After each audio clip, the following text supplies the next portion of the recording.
The police called saying my son was involved in an incident. My father said, "Ignore it, you're taking your brother to his gym session." When I refused, he grabbed my arm and said, "He's an athlete. His brand matters. Your son is a nobody." I walked out and made sure they lost everything. The phone rang while I was folding laundry in my father's guest room, the room that used to be mine before I got married, before I had Mason, before my life became this careful balancing act between my own family and the one I was born into. I almost didn't answer. The number was local but unfamiliar, and I was already running behind. Mason's soccer uniform needed to be washed for tomorrow's game, and I'd promised my father I'd help set up for tonight's family dinner. The monthly ritual where we all pretended we were close, where we all pretended that my brother Devon's face wasn't plastered on energy drink cans and gym equipment ads across 3 states. But something made me pick up. "Is this Mrs. Foster, mother of Mason Foster, age 16? Sin dinner?" The woman's voice was professional, but gentle.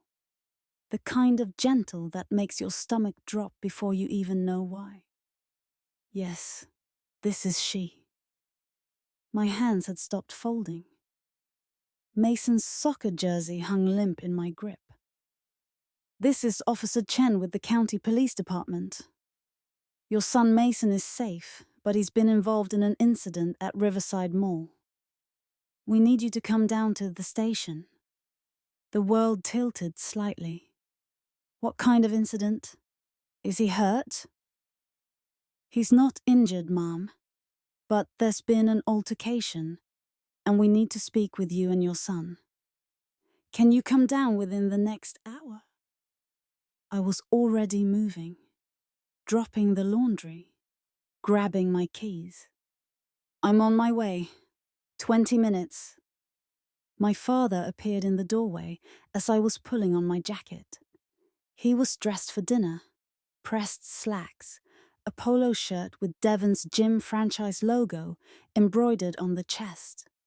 At 68, he still carried himself like the college football coach he'd been for 30 years, all squared shoulders and commanding presence. "Where are you going? The caterers arrive in 40 minutes. The police called. Mason's at the station. There's been some kind of incident." I expected concern. I expected questions. What I got was a frown and a glance at his watch. "What did he do now?" The words landed like a slap. "I don't know what happened, Dad. That's why I need to go." "Can't Richard handle it?" My ex-husband's name came out clipped, dismissive. "You're supposed to help with dinner. Your brother's investors are coming and my son is at the police station." I said it slowly, clearly, like he might not have heard me the first time. My father's jaw tightened. Mason's always into something. Last month it was that fight at school.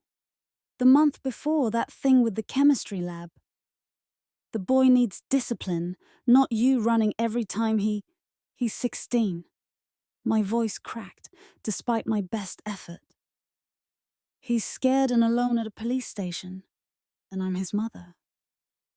And I'm hosting the dinner that could bring in $2 million in investment capital for Devon's expansion. My father stepped into the room, taking up space the way he always had. "Your brother has worked his entire life for this. His brand. His brand." The words tasted bitter. "Mason isn't a brand, Dad. He's your grandson. He's a kid who can wait an hour while you fulfill a commitment you made to this family." My father's voice dropped into that coaching tone, the one that expected immediate compliance. "Call Richard. Let him deal with it. You're staying here. I stared at him, really looked at him, maybe for the first time in years. At the logo on his shirt, Devon's face mid-workout, all chiseled jaw and perfect teeth. At the way he stood blocking the doorway like I was a player who needed to be benched. At the complete absence of worry in his eyes when I'd said my son was at a police station. No. The word hung in the air between us. Excuse me? I said no. I'm going to get my son. My father's face darkened. After everything I've done for you. Letting you stay here after your divorce. Helping with Mason's school fees when Richard stopped paying. Giving you a job at the gym. This is how you repay me? By walking out when your family needs you. My family needs me at the police station. Devon needs you here. He said it like it was obvious, like it explained everything. Do you know how many athletes are competing for this level of sponsorship? How many influencers are trying to break into the supplement market? Your brother is this close. He held up his thumb and forefinger, barely apart, to becoming a national name. Tonight could change everything for him. And Mason is at the police station. Mason is always in trouble. My father's voice hardened. That boy has been nothing but chaos since the day he was born. Failing classes, getting into fights, that ridiculous skateboarding phase where he broke his arm. He was 12. He was reckless, just like his father. The disdain in his voice was familiar, worn smooth by years of use. Look, I love the boy, but he's not serious. He's not focused. He doesn't have what Devon has. I felt something crack inside my chest. What does Devon have? Drive, discipline, a future. My father gestured broadly, like he was encompassing the whole house. The trophies in the living room, the magazine covers framed in the hallway, the meal prep containers stacked in the industrial refrigerator. Devon sacrificed everything to get where he is. He trains 6 hours a day. He tracks every calorie, every rep, every sponsorship opportunity. He built himself into something. And tonight is the culmination of that work.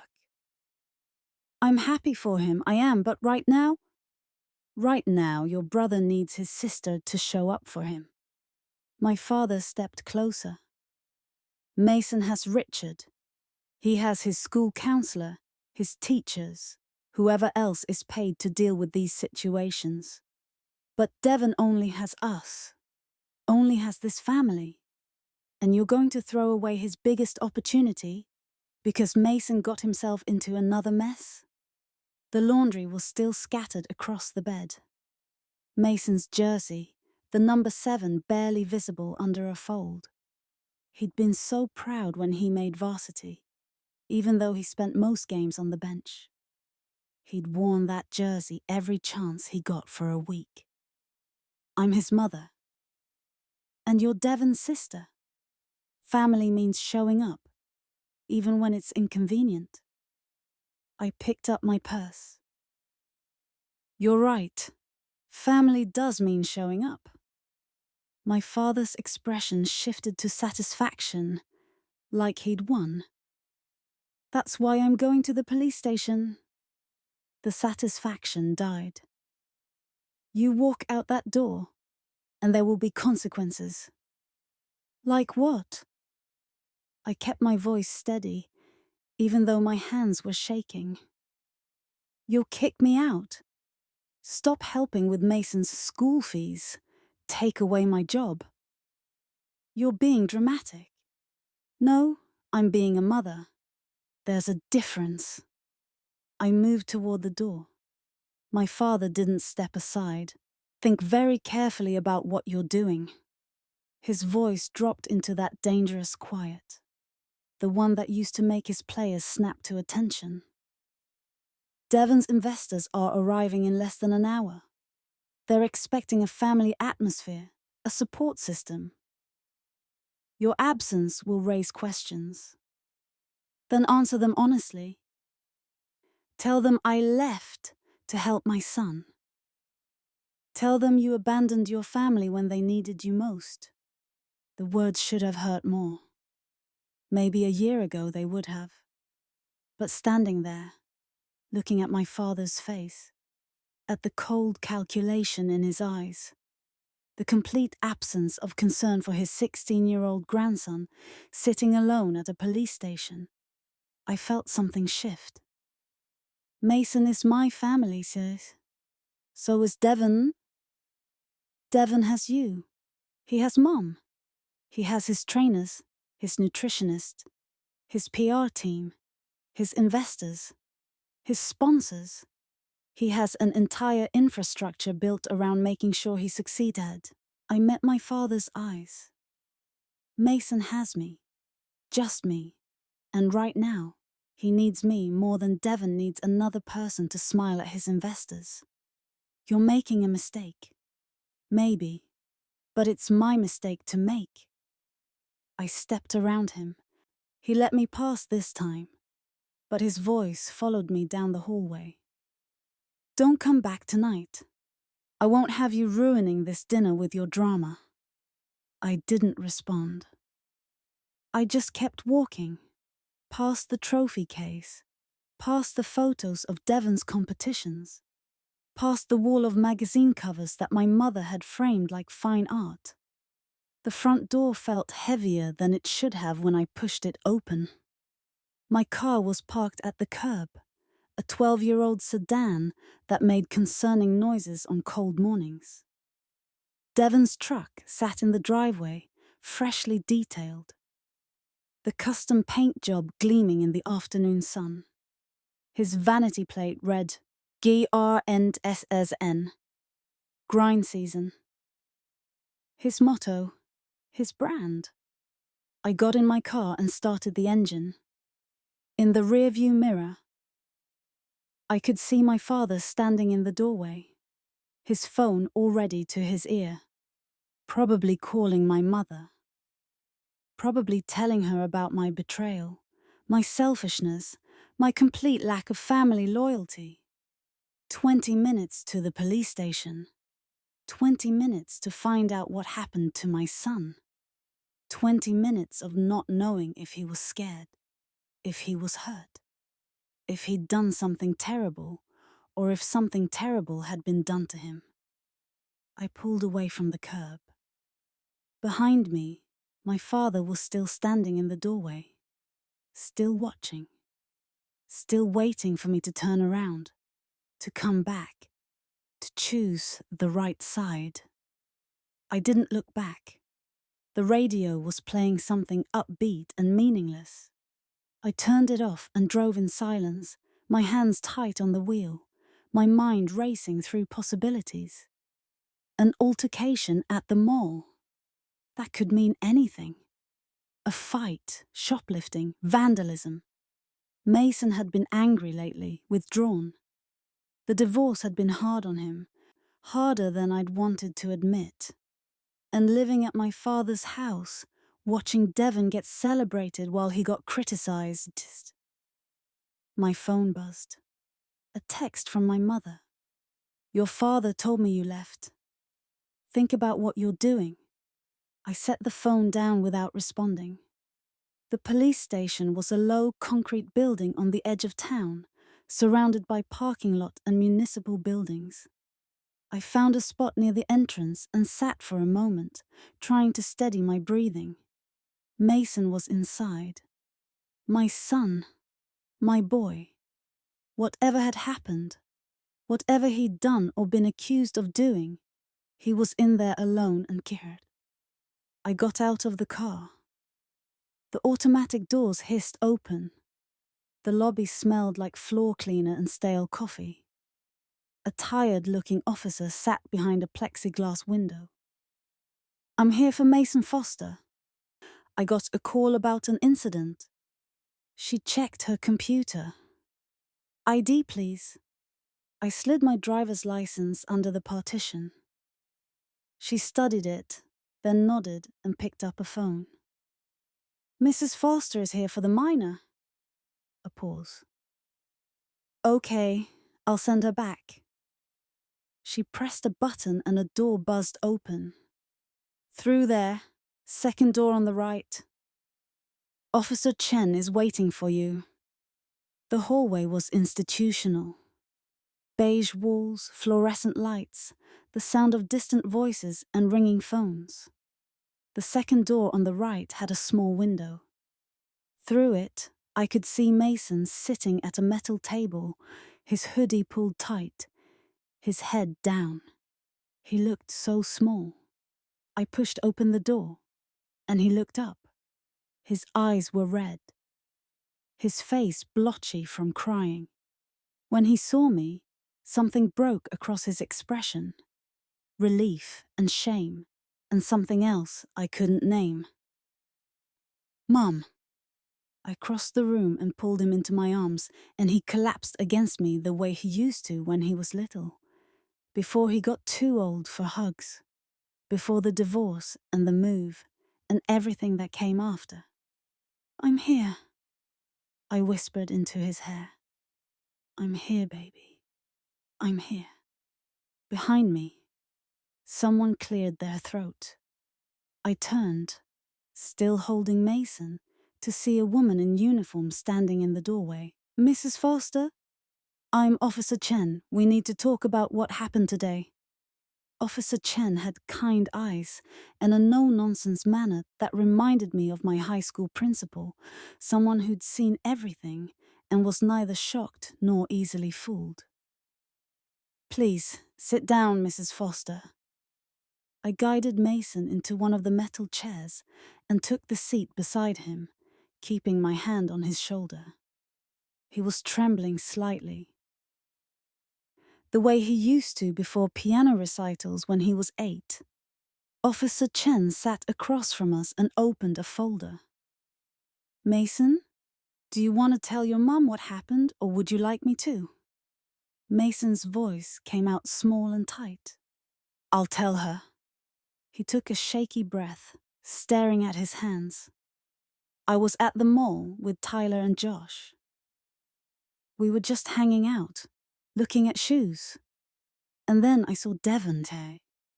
My grip on his shoulder tightened automatically at my brother's name. He was with his trainer and some other guys, the supplement company people. They were doing a promotional thing at the GNC store, taking photos with people, giving out samples. Mason's voice cracked. Tyler wanted to say hi. He thinks Devon is cool. I could picture it perfectly. Devon in his element, all charisma and perfect teeth, working the crowd like he was born for it. Which, according to my father, he was. So we went over. Tyler asked for a photo, and Devon was really nice to him. Signed his phone case. Then he saw me. Mason's hands clenched into fists. He introduced me to the supplement company guys as my nephew. Not even by name. Just my nephew. The casual dismissal was so perfectly Devon that it didn't even surprise me. One of the guys asked if I played sports, and I said I was on the soccer team. And Devon... Mason's voice dropped to barely above a whisper. He laughed. He said, yeah, he rides the bench mostly. Not everyone inherits the athlete gene. My stomach clenched. Everyone laughed. His trainer, the company guys, even some random people who were standing there watching. Tyler and Josh looked uncomfortable, but they didn't say anything. And I stood there while my uncle told a bunch of strangers I was a failure. Mason. I wanted to leave. I should have just left. But then one of the company guys started asking Devon about family support. about whether athletics run in the family. And Devon said, Mason looked up at me, his eyes swimming. He said, my dad was a college football coach. I grew up in that environment, learned discipline and dedication from day one. Some people get that training, some don't. Makes all the difference. The implication was clear. Devon had gotten the training, the discipline, the dedication. Mason, raised by me, his non-athletic mother, away from my father's coaching influence, had not. I still could have left. I was about to. But then Devon put his hand on my shoulder, all friendly-like, and said, but hey, not everyone can be elite level. Nothing wrong with being average. Officer Chen's expression remained neutral, but I saw something flicker in her eyes. Recognition, maybe. Understanding. What did you do? I asked quietly. I said he was a fake. Mason's voice grew stronger. I said his whole life was fake. That he wasn't some self-made fitness guru. That Grandpa paid for everything. His trainer, his supplements, his gym membership, his apartment, even his truck. I said he was just a trust fund kid playing at being an athlete. And I kept my voice level, even though my heart was hammering. And he got mad, really mad. He stepped closer and told me to shut my mouth, that I didn't know what I was talking about. His trainer tried to pull him back, but Devon was yelling about how I was ungrateful, how our whole family supported him, how I was just jealous because I'd never achieve anything. I could see it so clearly. Devon's carefully constructed image cracking, the charming influencer replaced by the entitled older brother who couldn't stand to be contradicted. People started filming. Tyler pulled out his phone. Devon saw the cameras and tried to get control back. But I was so angry, Mom. I was so tired of being treated like I don't matter, like I'm some kind of disappointment because I'm not a star athlete like him. What did you say? Mason looked down again. I said that at least I was a real person, that I didn't need my family's money to pretend I was special, that I'd rather be a nobody who was honest than a fraud who had to lie about everything. Officer Chen leaned forward slightly. And that's when your uncle grabbed your arm. He didn't hurt me, Mason said quickly. He just grabbed my hoodie, pulled me close. He said if I ever talked about family business in public again, I'd regret it. Then security showed up. Mall security saw the altercation on camera. Officer Chen explained. They intervened and separated everyone. Your brother and his team left through a back entrance. But several bystanders had already called 911, reporting an adult man assaulting a minor. My blood went cold. Assaulting. The videos show him grabbing your son, making threats.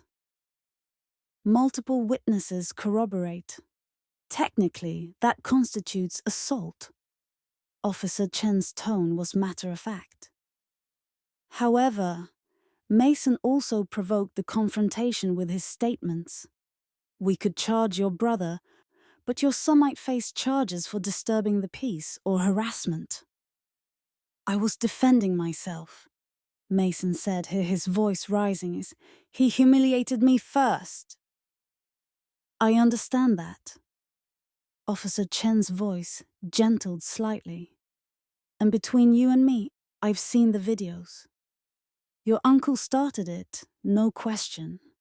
But legally, it's complicated. Which is why I called you, Mrs. Foster. I wanted to give you the full picture before we proceed. I processed this slowly. What are my options?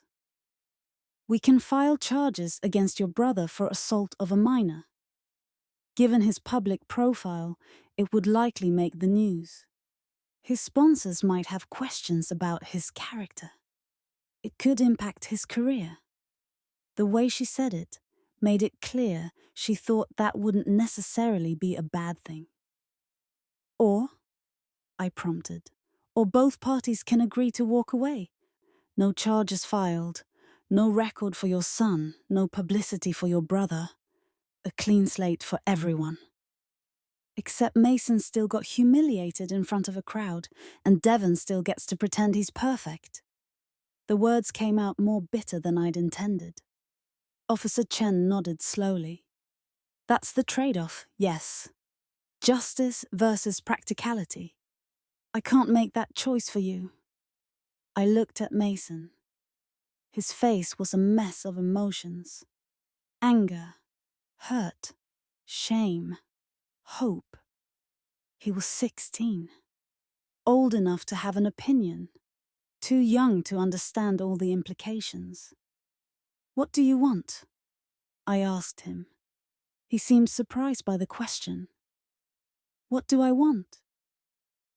This is about you. What happened to you? What do you think we should do? He was quiet for a long moment. When he finally spoke, his voice was steady. I want to file charges. Mason. No, Mom. I'm tired of him getting away with everything. I'm tired of being told I don't matter because I'm not him. He threatened me. He grabbed me. And if someone filmed it, then everyone should know what he's really like. There was a fierce determination in his eyes that I recognized. Not from Devon, but from me. From every time I'd swallowed my pride and smiled through another family dinner, where Mason was criticized and Devon was celebrated. From every time my father had compared my ordinary life to my brother's extraordinary achievements. From every time I'd been made to feel like my choices, my son, my entire existence was somehow less valuable because I wasn't producing a future Olympian. Are you sure? I asked. This won't be easy.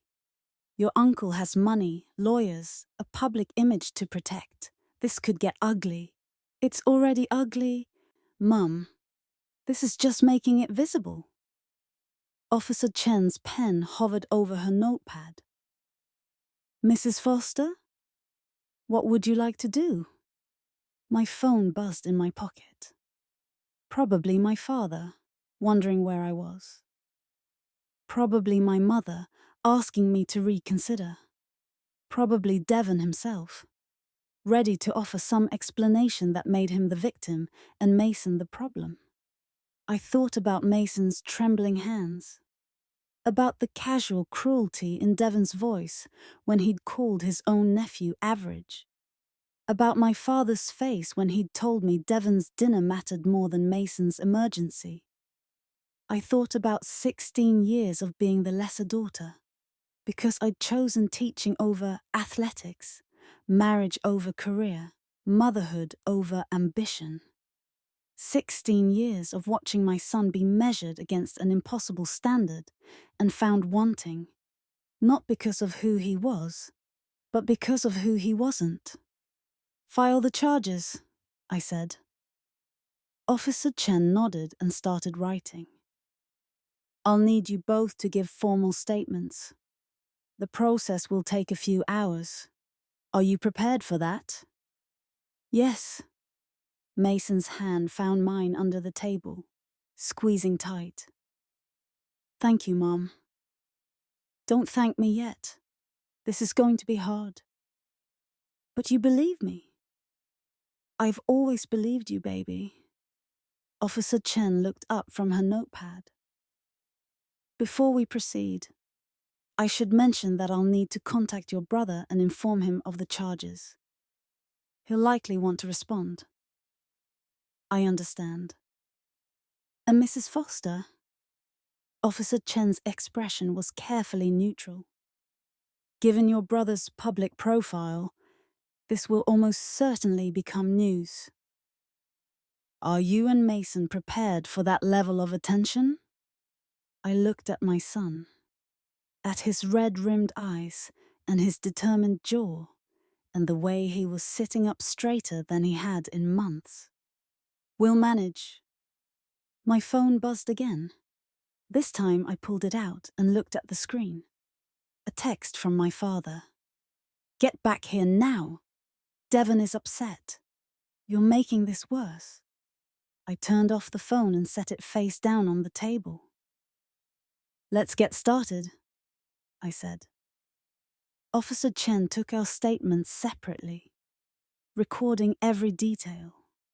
When it was my turn, I sat alone in the small room and recounted everything Mason had told me, adding my own observations about the family dynamics, the pattern of favoritism, the consistent prioritization of Devon's image over Mason's well-being. How long has this been going on? Officer Chen asked. Since Mason was born, basically. But it's gotten worse since my divorce. We've been living with my parents for 8 months, and Devon's there constantly for training and meetings. My father runs Devon's business operations. It's all very... I searched for the right word. Enmeshed. And your parents' response when you told them about this incident? I gave a short, bitter laugh. My father told me to stay home and help with Devon's investor dinner instead of coming here. He said Mason could wait, that Devon's brand mattered more. Officer Chen's pen paused. He said that explicitly? His exact words were, he's an athlete, his brand matters, your son is a nobody. She wrote that down, underlining it twice. And you left anyway. Of course I left anyway. He's my son. Not everyone would have. She looked up from her notepad.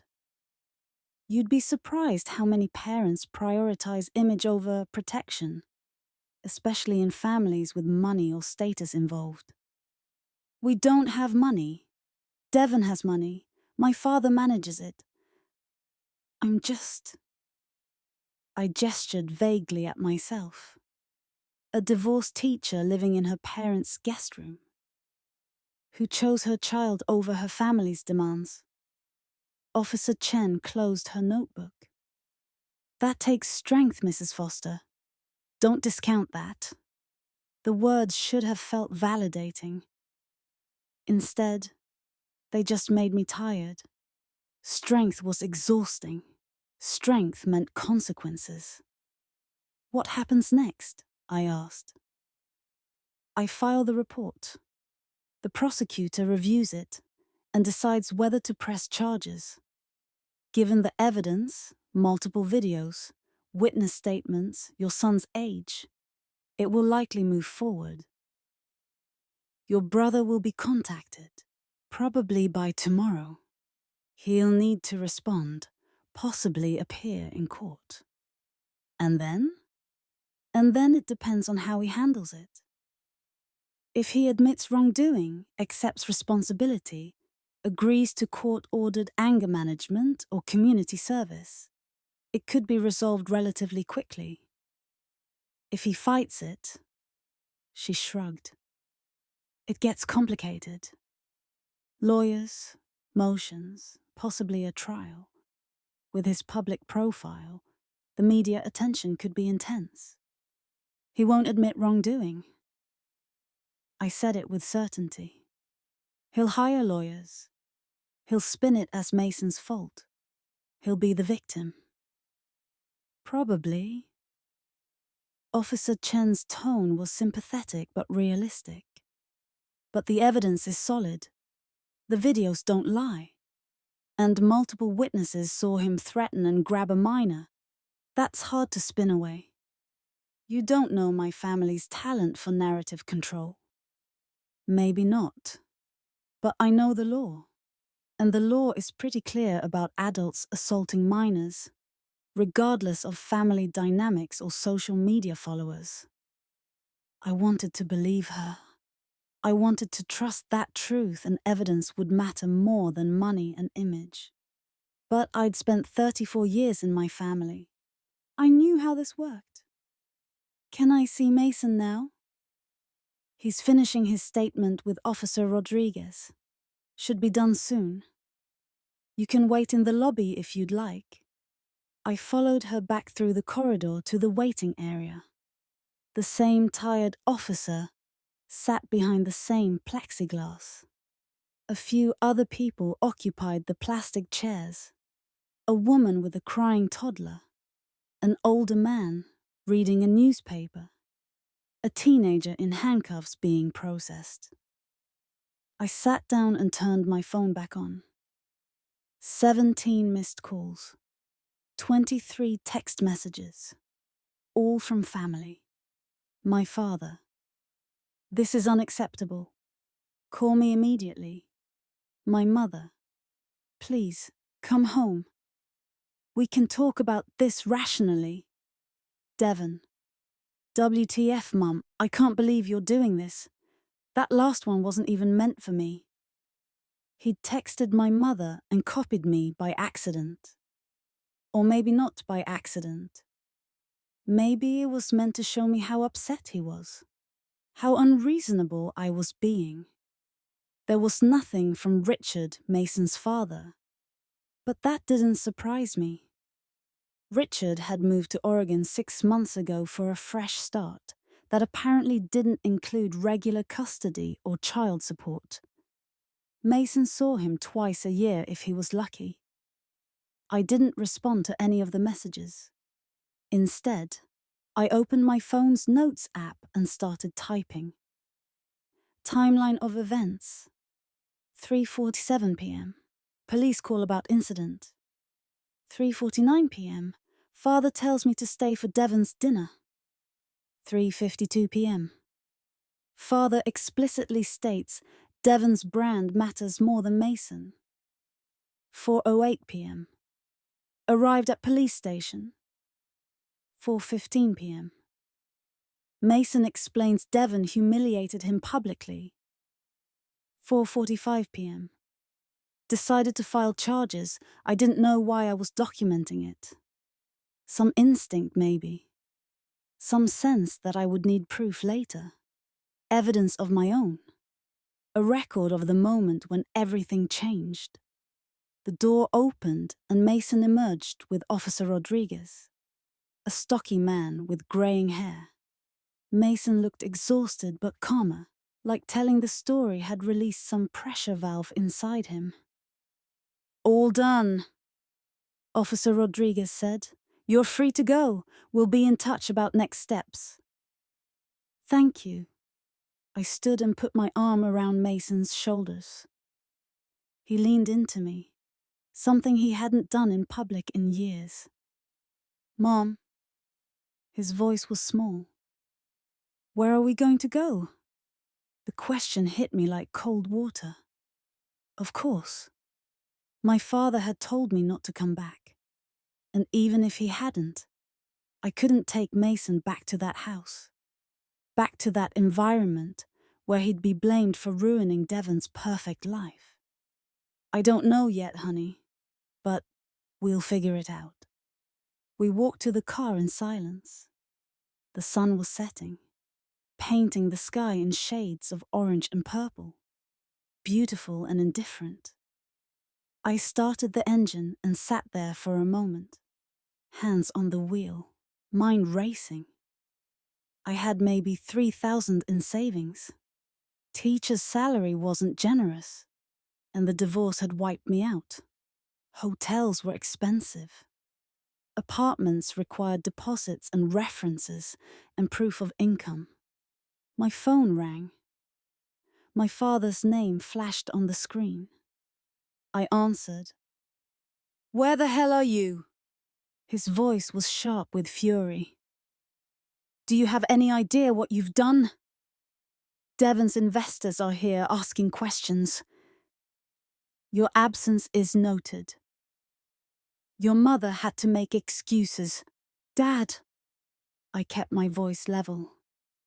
Mason is filing assault charges against Devon. Silence, long and thick and crackling with rage. When he finally spoke, his voice was dangerously quiet. You will drop those charges immediately. No, Devon is your brother, your family. You will not destroy his career over some petty argument with your son. Petty? He threatened Mason? He grabbed him? There's video evidence? Mason provoked him. Devon told me what happened. Your son was disrespectful, made false accusations about our family, tried to sabotage Devon's promotional event. If anyone should be filing charges, it's Devon. Devon is an adult, Mason is a minor, and Devon put his hands on him. Devon was defending himself against slander. Dad, I closed my eyes, your eyes. You told me Devon's brand mattered more than Mason's safety. You told me Mason was a nobody. Do you remember saying that? Another pause. I was frustrated. You were being unreasonable, abandoning your responsibilities. I was being a mother. You were being selfish. His voice rose. This family has given you everything. We took you in when you had nowhere else to go. We helped with bills, with Mason's school, with job references. And this is how you repay us? By attacking your own brother. I'm protecting my son. You're destroying this family. He was shouting now. If those charges go forward, if this becomes public, it will ruin Devon's sponsorships, his reputation, everything he's worked for. Years of training, sacrifice, dedication, all gone because your son can't control his mouth and you can't control your emotions. Devon should have thought of that before he assaulted a minor. It wasn't assault. It was a family disagreement that got out of hand. These things happen. You apologize. You move on. You don't involve the police like some Jerry Springer episode. Multiple witnesses called 911, Dad. This isn't me involving the police. This is the police doing their job. Then tell them it was a mistake, a misunderstanding. Tell them to drop it. No. Victoria. He never used my full name unless he was truly angry. Listen to me very carefully. If you do not drop these charges, there will be consequences. You will no longer be welcome in this house. You will lose your job at the gym. Any financial support we've provided will end immediately. Your mother and I will not be complicit in this betrayal of your brother. I understand. Do you? He sounded genuinely baffled. Do you understand that you're choosing to throw away your family? Your support system? Your son's stability? All for what? Pride? Spite? For truth? My voice cracked. For the idea that Mason matters, that his safety, his dignity, his basic human worth matters more than Devon's Instagram engagement rates. You're being dramatic, and you're being honest for the first time in years. You really think Devon matters more than Mason? You really think a promotional dinner is more important than a child at a police station? You really genuinely believe that your grandson is a nobody whose well-being is negotiable? That's exactly what you said, Dad. And now I know. Now Mason knows. And now everyone else will know, too. I hung up before he could respond. Mason was staring at me, his eyes wide. Mom, what are we going to do? I looked at my son, my beautiful, ordinary, perfectly imperfect son, who was worth more than all of Devon's trophies and sponsorships combined. "We're going to survive," I said. "And then we're going to show them exactly who we are." I put the car in drive and pulled out of the parking lot, heading toward an uncertain future with nothing but 3,000, a 12-year-old sedan, and the bone-deep certainty that I'd made the right choice. Behind us, the police station grew smaller in the rearview mirror. Ahead of us, the road stretched out into darkness. We drove into it anyway. We spent that first night at a Hampton Inn off the highway, $89 plus tax. Continental breakfast included. Mason fell asleep almost immediately, exhausted by emotion and adrenaline. I lay awake in the other queen bed, staring at the ceiling tiles and doing math that refused to add up. $3,000 minus $89, minus food, minus gas, minus whatever came next. Apartment deposits ran $1,500 minimum plus first month's rent. That was $3,000 right there, assuming I could even find a landlord willing to rent to someone freshly unemployed. I'd have to go back to my parents' house eventually, just to get our things. Clothes, Mason's schoolwork, the boxes of my teaching supplies I'd stored in the garage. My phone buzzed constantly with incoming messages until I finally turned off notifications. In the blue glow of the screen, I scrolled through the damage. My mother had sent a long text about family loyalty and forgiveness, about how children don't understand adult decisions, about how I was letting my emotions cloud my judgment. She didn't mention Mason's safety once. My father had sent nothing. The silence felt more ominous than his anger. Devon had sent 3 messages, each more defensive than the last. The first claimed he'd barely touched Mason, that security had overreacted, that the whole thing was blown out of proportion. The second blamed me for raising Mason without discipline. The third simply said, "You're going to regret this." I turned off the phone and closed my eyes. At 6:47 a.m., my eyes snapped open to sunlight streaming through the gap in the curtains. Mason was still sleeping, one arm flung over his face. For a moment, watching him breathe, I felt a surge of protective love so fierce it almost hurt. He was worth it. Whatever came next, he was worth it. I slipped out of the bed and took my phone to the bathroom, closing the door before turning it back on. The message count had climbed overnight. I ignored them all and opened my banking app instead. 2,876,043 yen after the hotel charge. I pulled up apartment listings. 1-bedrooms in our school district started at 1,004. That was possible. Barely. If I found a job immediately. But I'd need references, and my father controlled my employment history at his gym. My teaching credential was current, but schools wouldn't be hiring again until next semester. The knot in my stomach tightened. A knock on the main door made me jump. I cracked the bathroom door open, listening. Mason stirred but didn't wake. Another knock, more insistent. I crossed the room in my bare feet and checked the peephole. A woman in a burgundy polo shirt. Hotel management, probably. I opened the door a crack, keeping the chain latched. "Mrs. Foster?" She held a manila envelope. "This was left at the front desk for you." Left by who?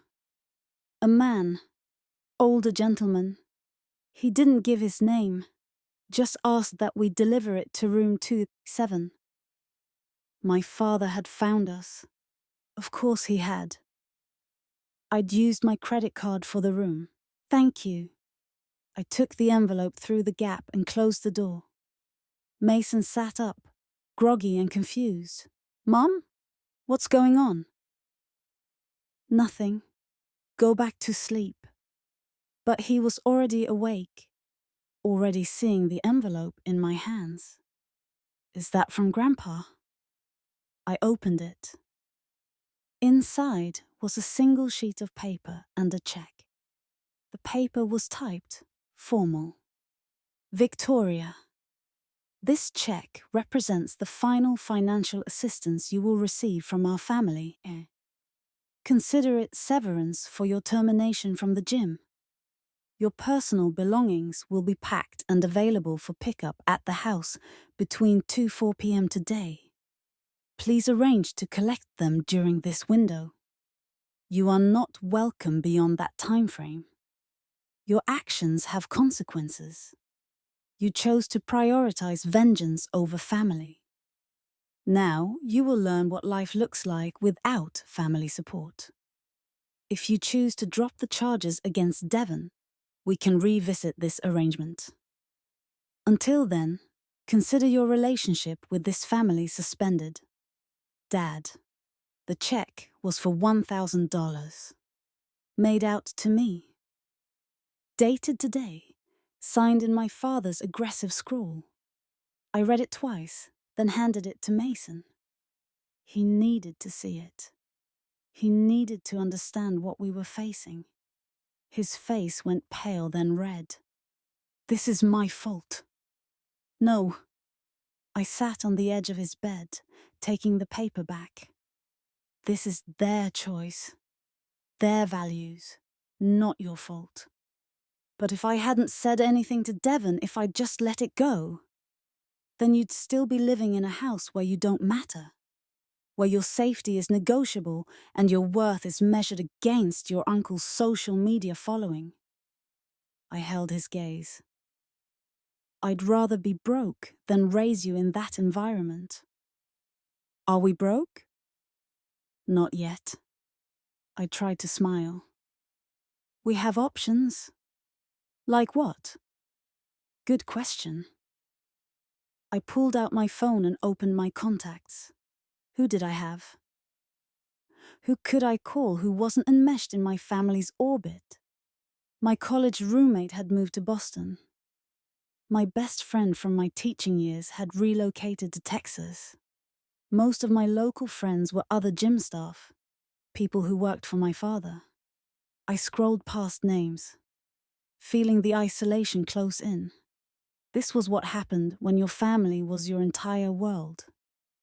When you let them consume all your time, your energy, your relationships. You woke up one day and realized you were alone. "Mom?" Mason's voice was small. "I'm scared." "Me too, baby." I said it without thinking, then realized it was exactly what he needed to hear. Not false confidence, but honesty. But being scared doesn't mean we're wrong. It just means what we're doing is hard. What are we doing? Surviving. And proving that we can? I called the hotel front desk and extended our stay through the weekend. 3 more nights at $89 each. That was $2,800, leaving me with $3,000 in total once the check cleared. Still enough for a deposit if I found the right place. Still enough to buy us time. Next, I called my principal from Jefferson High, where I'd taught for 6 years before the divorce. "Victoria, this is a surprise." Janet Martin had been a mentor, almost a friend. "How are you?"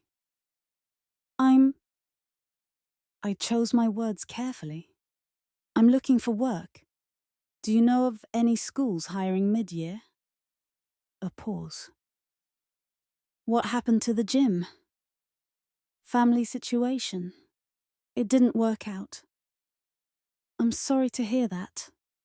She sounded genuine.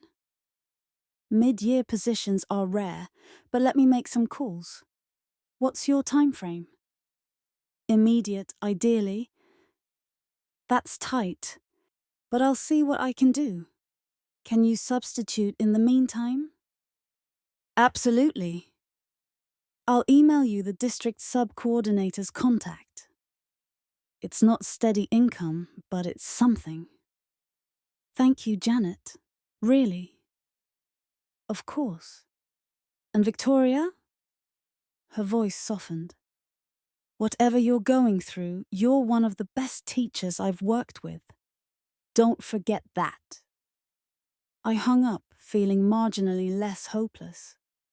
Substitute teaching paid $120 a day. If I could get 5 days a week, that was $600. Enough for rent, maybe. Enough to start rebuilding. Mason was watching me from the bed. What about school? My school? What about it? Can I still go? If we move, will I have to change schools? I hadn't thought that far ahead. Mason was in his sophomore year at Riverside High, the same school my father had coached at decades ago. The school where Devon's trophies still lined the gym hallway, where everyone knew our family name. Do you want to stay at Riverside? He considered. I have friends there. And soccer season isn't over. Then we'll make it work. We'll find something in the district. Even though I'll have to see Devon's face on all those stupid posters in the gym, I smiled despite everything. Especially because of that. We're not running. We're not hiding. We're just relocating. My phone rang. Officer Chen's name appeared on the screen. Mrs. Foster, I wanted to update you. We've contacted your brother. He's been asked to come in for an official interview. When?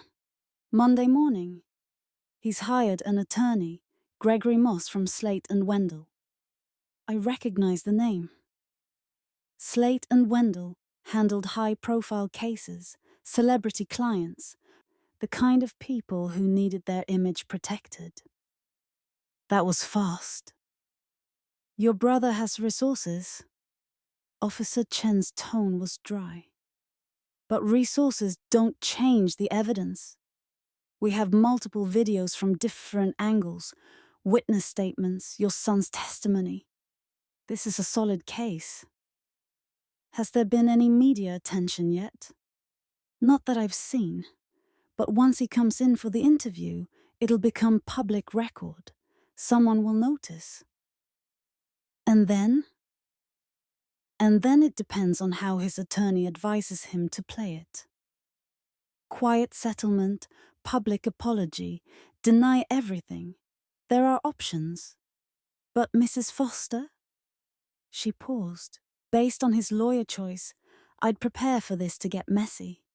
Slate and Wendell don't do quiet. They do aggressive. After I hung up, I told Mason what Officer Chen had said. He processed it quietly, chewing on his thumbnail. What if he convinces everyone I was lying? He finally asked. The videos don't lie. But people believe what they want to believe. Grandpa believes Devon. Grandma believes Devon. Everyone at school thinks Devon is amazing. Not everyone. I squeezed his shoulder.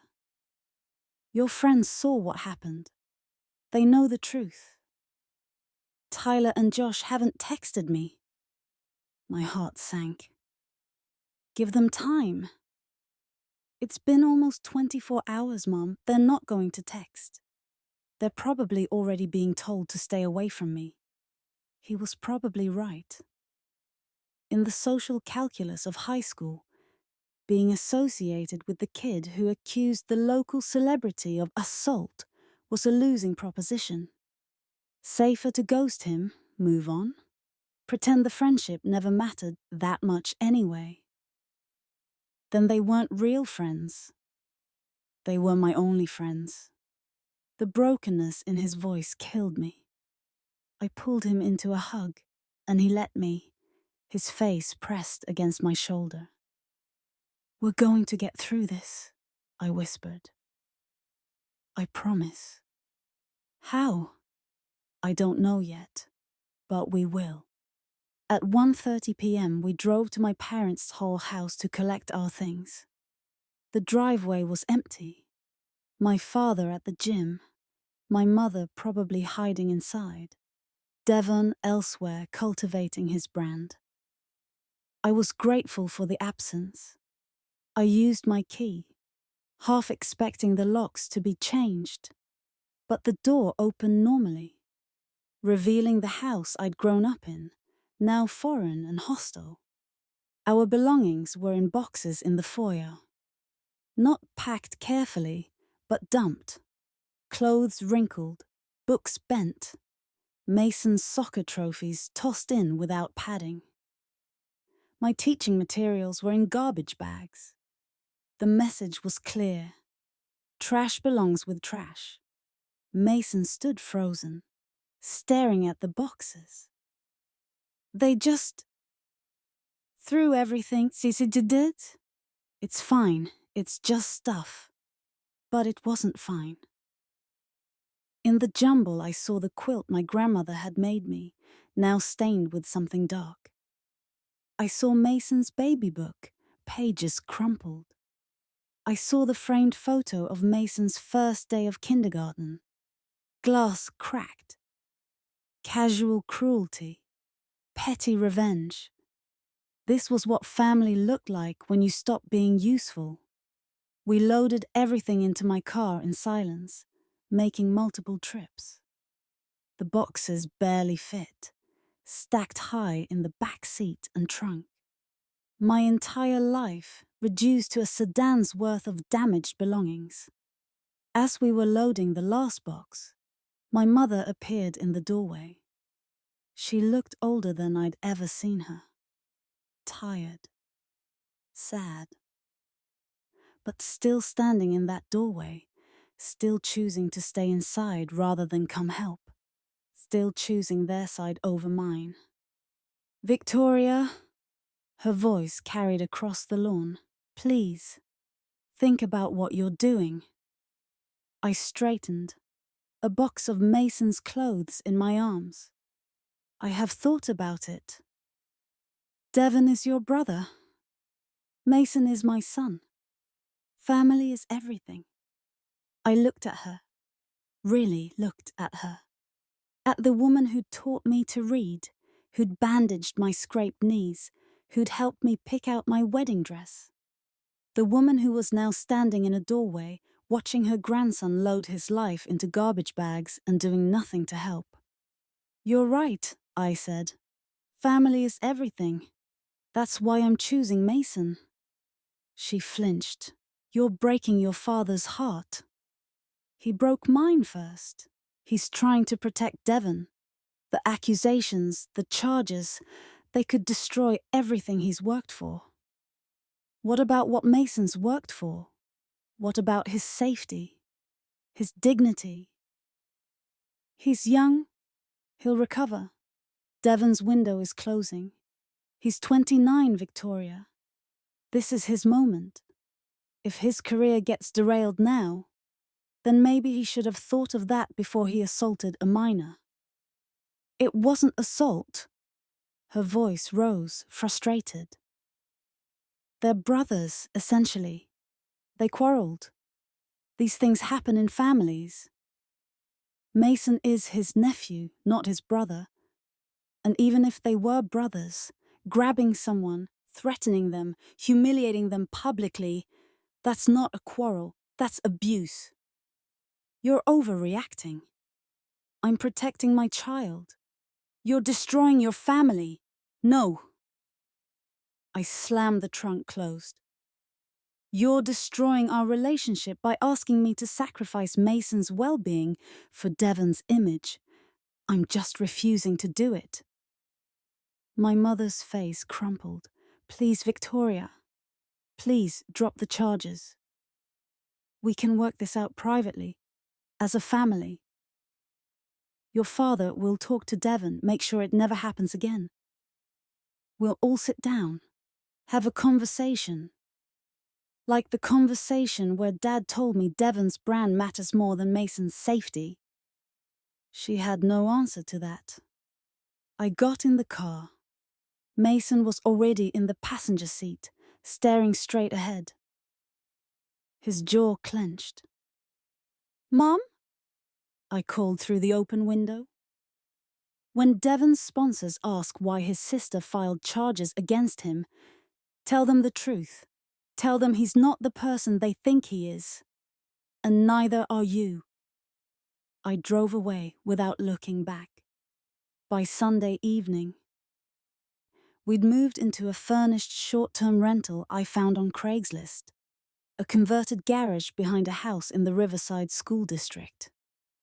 $950 a month, utilities included, no deposit if I paid 2 months up front.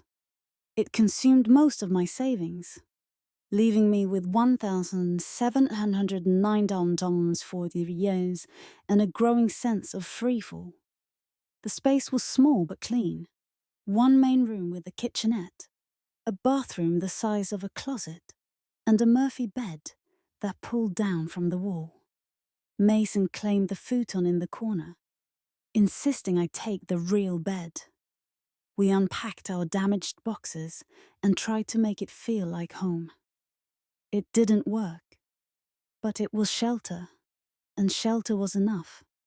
Monday morning, Mason went to school with his hood up and his head down. I drove him there in silence, watching other kids stream through the parking lot in their groups and clusters, already talking and laughing and secure in their social ecosystems. Mason hesitated before opening the car door. "Hey," I caught his hand. "You did nothing wrong." "Doesn't feel that way." "I know, but it's still true." He nodded and got out, shoulders hunched, backpack slung low. I watched him disappear into the building and wondered if I'd done the right thing. If protecting him legally while destroying him socially was really the right choice. If there was ever a right choice in situations like this, or just varying degrees of damage control. I drove to the district office and registered as a substitute teacher. The coordinator, a tired woman with reading glasses on a chain, looked at my resume and nodded. "You're approved. We'll call when we have openings. Could be tomorrow, could be next week. Check your phone." "I will. Thank you." On the way home, I stopped at the grocery store. $47 for basics that would last us a week if we were careful. Everything had to be calculated now. Every purchase weighed against the dwindling balance in my account. In the parking lot, my phone buzzed with a news alert. My stomach dropped before I even read it. Local fitness influencer Devon Masters under investigation for alleged assault. The article was short, just the facts. Devon Masters, 29, popular fitness influencer with 3.2 million Instagram followers, was being investigated by county police for an incident involving a minor at Riverside Mall. Details were scarce, but sources confirmed the incident had been captured on video by multiple witnesses. Below the article, the comments had already started. "This can't be real. Devon is such a good guy. False accusations. This is clearly a scam for money. If you watch his videos, you know he'd never do this. Whatever happened, I'm sure there's another side to the story." One comment, though, stood out. I was there. I saw it. He grabbed that kid and threatened him. The kid didn't even fight back. Devon's PR team is working overtime to spin this urn, but I have the whole thing on video. Should I post it? 143 likes, 52 replies begging them to post it. I sat in my car, groceries warming in the trunk, and watched my family's private nightmare become public entertainment. By Monday afternoon, 3 different videos had been posted to Twitter, TikTok, and Instagram. Each showed the same scene from slightly different angles. Devon in his branded gym gear, surrounded by his team, Mason and his friends approaching. Devon's smile, all charisma and performance. Then the shift, Mason speaking. Audio unclear, Devon's expression darkening, the crowd's laughter, Mason's response. And then the grab. That's what people were calling it. The moment Devon's hand shot out and fisted in Mason's hoodie, yanking him close. The moment his face came inches from his nephew's, his mouth moving in what was clearly a threat. The moment security intervened and pulled them apart. It was brief, maybe 5 seconds total. But 5 seconds was enough. The fitness community exploded. #Devon Masters was trending. His sponsors were being tagged, asked to comment. His Instagram comments had become a war zone between defenders and accusers. His latest post, a workout video from 2 days ago, had 47,000 comments, most demanding he address the allegations. My phone rang. Officer Chen. Have you seen the news? Just now. Your brother's interview is in an hour. His attorney has already made a statement calling the charges unfortunate and claiming Devon was defending himself from harassment. They're playing the victim angle. Of course they are. Mrs. Foster, I need to warn you, this is going to get aggressive. With this much public attention, both sides will be under pressure. Expect your family to make statements. Expect Devon's fans to find you. Expect this to get very uncomfortable. It's already uncomfortable. It's going to get worse. I've worked cases like this before. Public figures don't go down quietly. They have teams, resources, narratives. They'll try to discredit Mason, make him seem like a troubled kid looking for attention or money. Mason doesn't want money. He wants accountability. I believe you. But perception matters. If they can paint him as a problem child, if they can paint you as a vindictive ex-family member with an axe to grind, they can muddy the waters enough that public opinion shifts. Can public opinion affect the legal case? Not directly, but it can affect a prosecutor's willingness to pursue charges. It can affect a jury if this goes to trial. It can affect settlements. Everything gets more complicated when there's a media circus. After I hung up, I sat in my car and Googled my brother. The articles were already everywhere. Celebrity gossip sites had picked it up. Fitness blogs were running explainers. Someone had created a Reddit thread titled Devon Masters Assault Allegations, Timeline and Evidence. I clicked on it. The thread was thorough. Someone had compiled every video angle, compared timestamps, transcribed what could be heard of the conversation. They'd identified Mason, referred to as the minor, but with enough context that anyone local could figure it out. They'd found Devon's family connections, including my father's coaching history, and they'd found me. Devon's sister, Victoria Foster, to 34, is apparently the minor's mother. She used to work at Devon's family gym, but was recently let go. Some sources say there's been family tension for years over a favoritism toward Devon. 300 comments below, although people were already picking sides. So the sister is using her kid to take down her successful brother? Classy. Or maybe the successful brother is an abusive narcissist and the family finally had enough. This family sounds toxic. I can't believe Devon would do this. He's always so positive in his videos. People need to separate the brand from the person. Social media personalities aren't real. I closed the browser and drove home. Groceries forgotten in the trunk until I pulled into our new driveway and saw them melting in the afternoon heat. Inside the converted garage, I unpacked warm milk and soft cheese and tried not to think about how quickly everything had spiraled. 3 days ago, I'd been living in my childhood home, working at my family's gym, navigating an uncomfortable but manageable situation. Now I was in a garage apartment with 1,799.43 pounds, no job. And my son's face circulating on the internet alongside accusations and theories, and thousands of strangers' opinions about whether he was telling the truth. My phone rang again. A number I didn't recognize. I almost didn't answer. Victoria Foster? Yes? This is Marcus Webb from Channel 7 News. I'm doing a story on the Devon Masters assault allegations, and I'd love to get your perspective as his sister and the mother of the alleged victim. Do you have a few minutes for an interview? No? It wouldn't take long.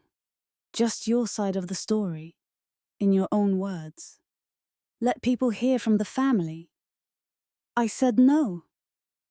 Mrs. Foster, there are a lot of people saying very negative things about you online. This is your chance to set the record straight. To tell people why you made the choice to file charges against your own brother. I hung up. The calls kept coming. Different reporters, different outlets, all asking the same questions. I stopped answering. I set my phone to silent and watched the missed calls accumulate like evidence of everything I'd set in motion. At 3:15, Mason texted, "Can you pick me up? Don't want to take the bus." I drove to the school and found him waiting by the curb, alone. Other kids streamed past him like water around a rock, giving him space that looked less like respect and more like quarantine. He got in the car without speaking. "How was it?" I asked, already knowing the answer. "Everyone knows. Tyler told people I'm trying to get money from Devon. Josh says I'm lying for attention. Someone threw a protein bar at me in the cafeteria and yelled, 'Hope it's worth it, bro.' I'm sorry." My history teacher pulled me aside and asked if I was okay. She was nice about it, but she looked at me like I was broken. "You're not broken." "I feel broken." We drove home in silence. Inside the garage apartment, Mason dropped his backpack and pulled out his phone, scrolling through something that made his face go progressively paler. "What is it?" He handed me the phone. Instagram. Open to Devon's page. The latest post was from an hour ago. A photo of Devon sitting on a bench outside what looked like a police station, head in his hands. Caption reading, "Sometimes the people closest to you are the ones who hurt you most. I'm heartbroken by these false allegations from my own family. To everyone who has supported me, thank you. The truth will come out. Hashtag falsely accused. Family betrayal. Staying. Strong 478,000 likes. 52,000 comments. Mostly supportive.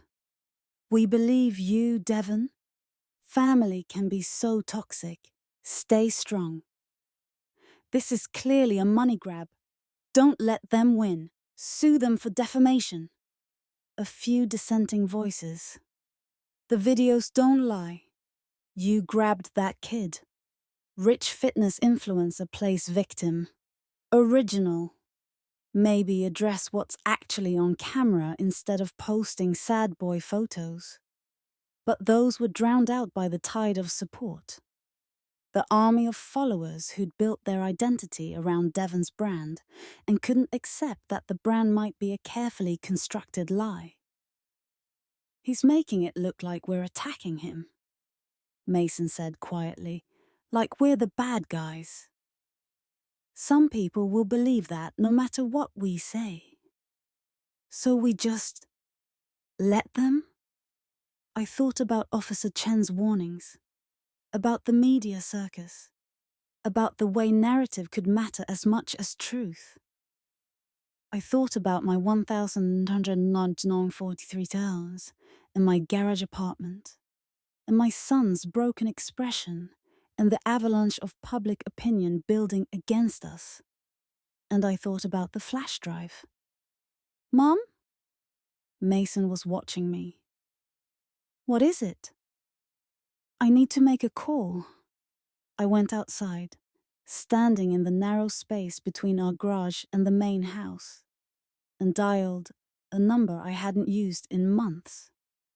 "Victoria, is that you?"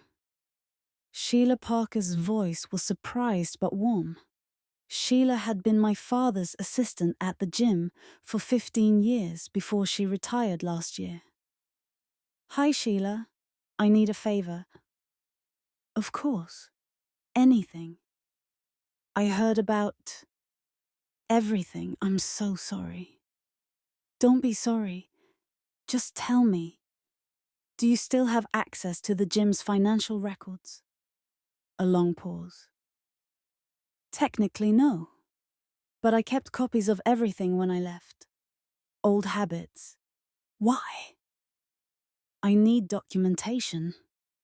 Specifically, anything showing where Devon's funding actually came from. Training expenses, equipment purchases, travel costs for competitions.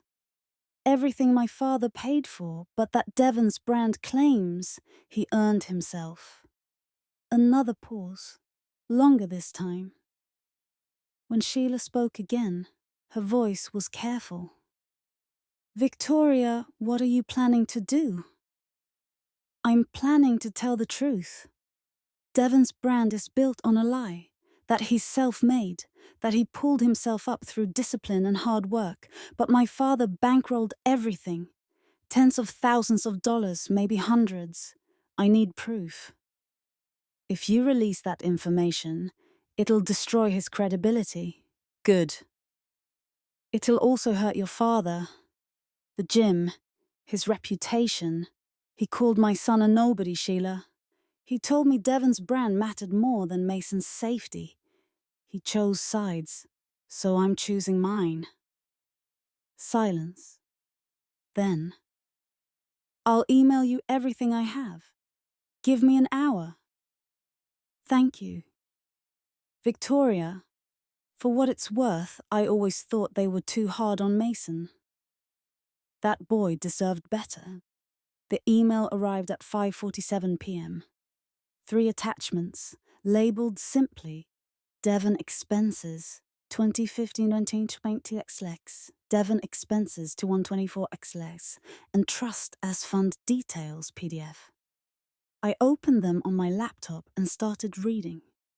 The truth was worse than I'd imagined.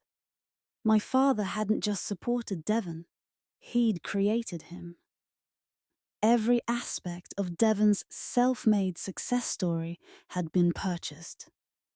Personal trainer, $300 a month for 6 years equals $200. Nutritionist and meal prep, $800 a month for 6 years $57,600. Gym membership and private equipment, $12,000 a year and $72,000. Competition fees, travel, hotels, $45,000 total. Initial supplement inventory for Devon's brand, $28,000. Professional photography and video production, $34,000. Social media marketing and management, $67,000. Total, $534,000. Over $500,000, none of which Devon had earned, all of it paid by my father, who'd liquidated his retirement accounts and taken a second mortgage on the house to fund his son's dream. The trust fund document was even more damning. My grandmother had left a trust for her grandchildren, $50,000 each, to be distributed at age 25. Mason's portion sat untouched, waiting for him. Devon's had been released early and immediately invested in his brand. And there, in my grandmother's will, was a clause I'd never known about. If any grandchild is found to have engaged in violent or harmful behavior toward another family member, their inheritance shall be revoked and redistributed to the other beneficiaries. My grandmother had witnessed my father's favoritism. She'd seen how Devon was treated like royalty, while Mason was treated like an obligation. And she'd put in a safeguard, a protection. Devon had assaulted Mason. On video, with witnesses, under the terms of the will, his trust fund could be revoked. And that money, that $50,000, would go to Mason. I stared at the documents, my heart hammering. This was it. This was the truth bomb that would demolish Devon's carefully constructed image. This was proof that his entire brand, his entire success story, was built on family money while he publicly claimed to be self-made. This was evidence that he'd benefited from a system that simultaneously elevated him and diminished my son. This was leverage. Mason appeared in the doorway. "Mom, you okay? You look weird." I turned the laptop so he could see the spreadsheet. "Your grandfather spent over $500,000 building Devon's career. Your uncle didn't earn his success. He didn't pull himself up through hard work and discipline. He was handed everything, every single step, while telling the world he did it alone." Mason's eyes widened as he scrolled through the numbers. Does Devon know it's this much? He must. He had to sign off on some of these expenses. So he's been lying. To everyone. To all his followers, his sponsors, everyone who believes his grind story. Yes. What are we going to do? I looked at my son, at his bruised face and broken spirit, and the quiet hope dawning in his eye. "We're going to show them exactly who he is," I said, "and then we're going to show them who we are."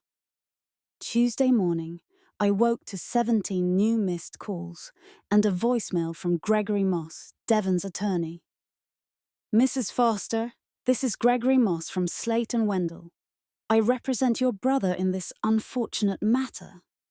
I'd like to discuss a potential resolution that serves everyone's interests, particularly your son's. Please return my call at your earliest convenience." His voice was smooth, practiced, the kind of voice that negotiated settlements for celebrities caught in compromising positions. The kind of voice that made problems disappear. I didn't call back. Instead, I called Janet Martin, my former principal, who'd left a message yesterday about a potential substitute position. "Victoria, yes. Jefferson High needs someone for the rest of the week. Their English teacher had a family emergency. Are you available?" "Absolutely." "Excellent. 7:30 start time. I'll email you the lesson plans. $20 a day for 4 days. $480. Not much, but enough to buy groceries and gas and a little breathing room." I dropped Mason at school.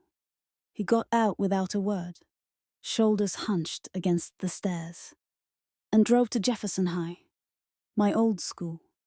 The building was familiar in a way that felt both comforting and surreal, like visiting a past version of yourself.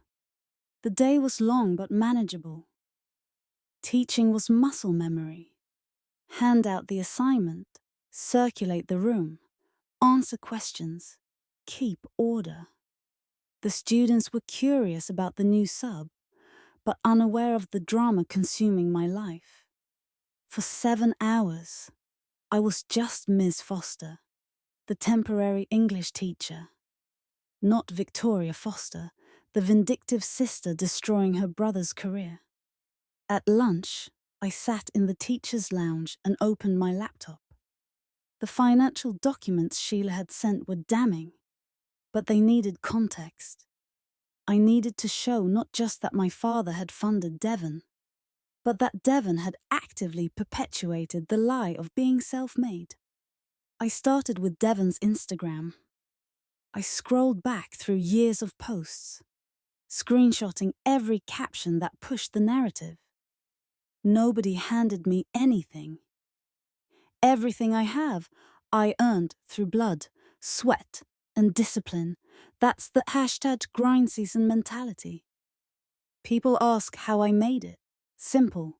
Outwork everyone. No shortcuts, no handouts, just pure dedication to the craft. I started with nothing but a dream and a gym membership. Now look, this is what happens when you refuse to quit. Self-made doesn't mean easy.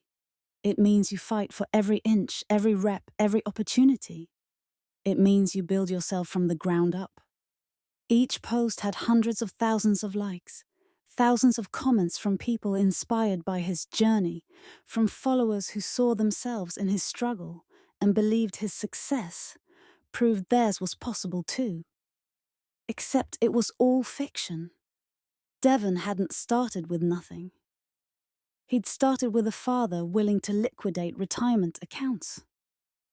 He'd started with private trainers and professional nutritionists and custom meal prep and trips to competitions and a trust fund released early and every possible advantage, all while claiming to be self-made. I created a new document and started building a timeline. The truth behind the brand. A timeline, 2015. Devon graduates college with a marketing degree. Moves home. My father hires a personal trainer for him, $3,200 a month, and covers all gym expenses. Devon begins posting workout videos on Instagram. 2016. Devon's following grows to 50,000. My father pays for professional photography, $8,000, and video production, $12,000, to elevate content quality. Devon's posts emphasize his self-made journey. 2017.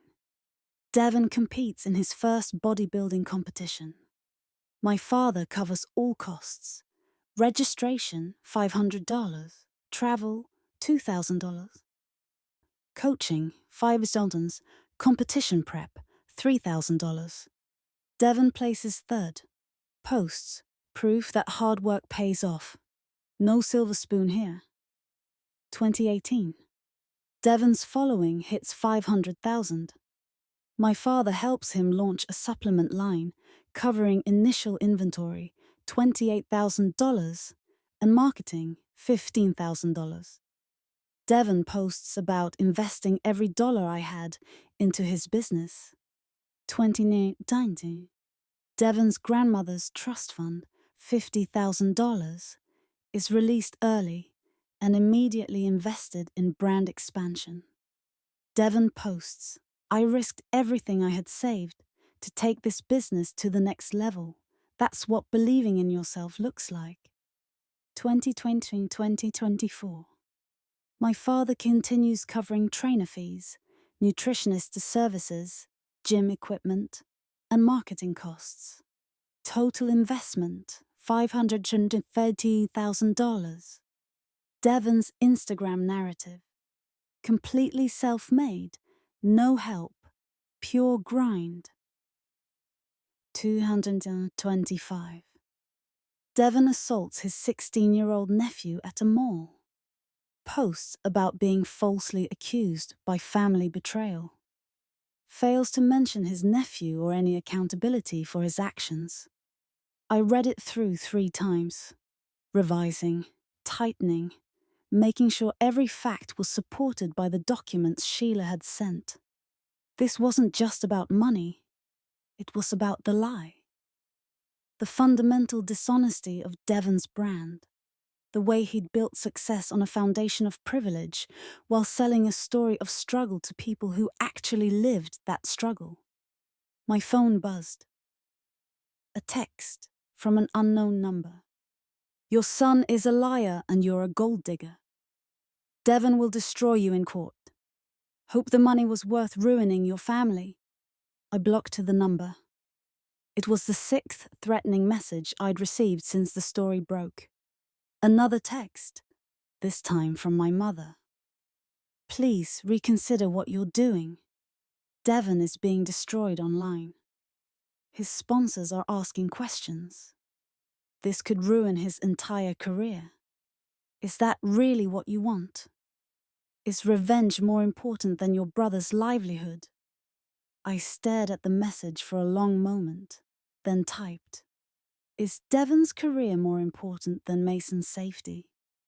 Because you had to choose, and you chose Devon. I'm just living with the consequences of your choice. I didn't send it. Instead, I deleted it and put my phone away. After school, I picked up Mason. He looked exhausted, defeated in a way that made my chest ache. How bad? I asked as he got in the car. Someone spray-painted liar on my locker. The principal is checking cameras, but... He shrugged. It doesn't matter. Everyone thinks it anyway. What about your teachers? They're being careful, professional, but I can tell they're uncomfortable. Like they don't know whose side to be on. They don't have to be on sides. They just have to teach.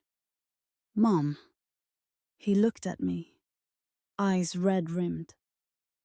Is this ever going to get better? Or did we just trade one bad situation for a different bad situation? I didn't have an answer that wouldn't sound like a lie. At home, I made dinner. Pasta with jarred sauce, 4,700 total. While Mason did homework at the futon that was now his bed. My laptop sat on the tiny counter, the financial documents open, waiting. I found proof, I said suddenly, about Devon, about where his money really came from. Mason looked up. What kind of proof? I told him everything. The 534,000, the trust fund. My grandmother's will clause about violence forfeiting inheritance. The Instagram posts claiming to be self-made while my father paid for everything. So he's not just an asshole, Mason said slowly. He's a fraud. Yes. And you can prove it. Yes. What are you going to do? I looked at him, at my son who'd been humiliated and threatened and abandoned by friends and called a liar and had his locker vandalized. My son who deserved to know his mother would fight for him, would use every weapon available to protect him. I'm going to tell everyone the truth. When? I don't know yet. It has to be strategic.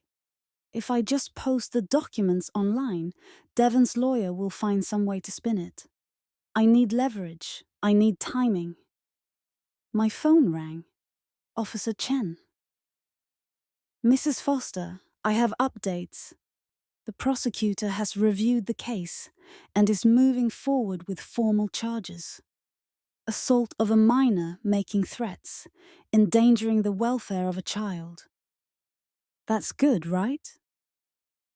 It's progress, but Devon's attorney filed a motion this morning claiming prosecutorial overreach, They are arguing that this was a family dispute blown out of proportion by overzealous police work and motivated by your alleged grudge against your brother.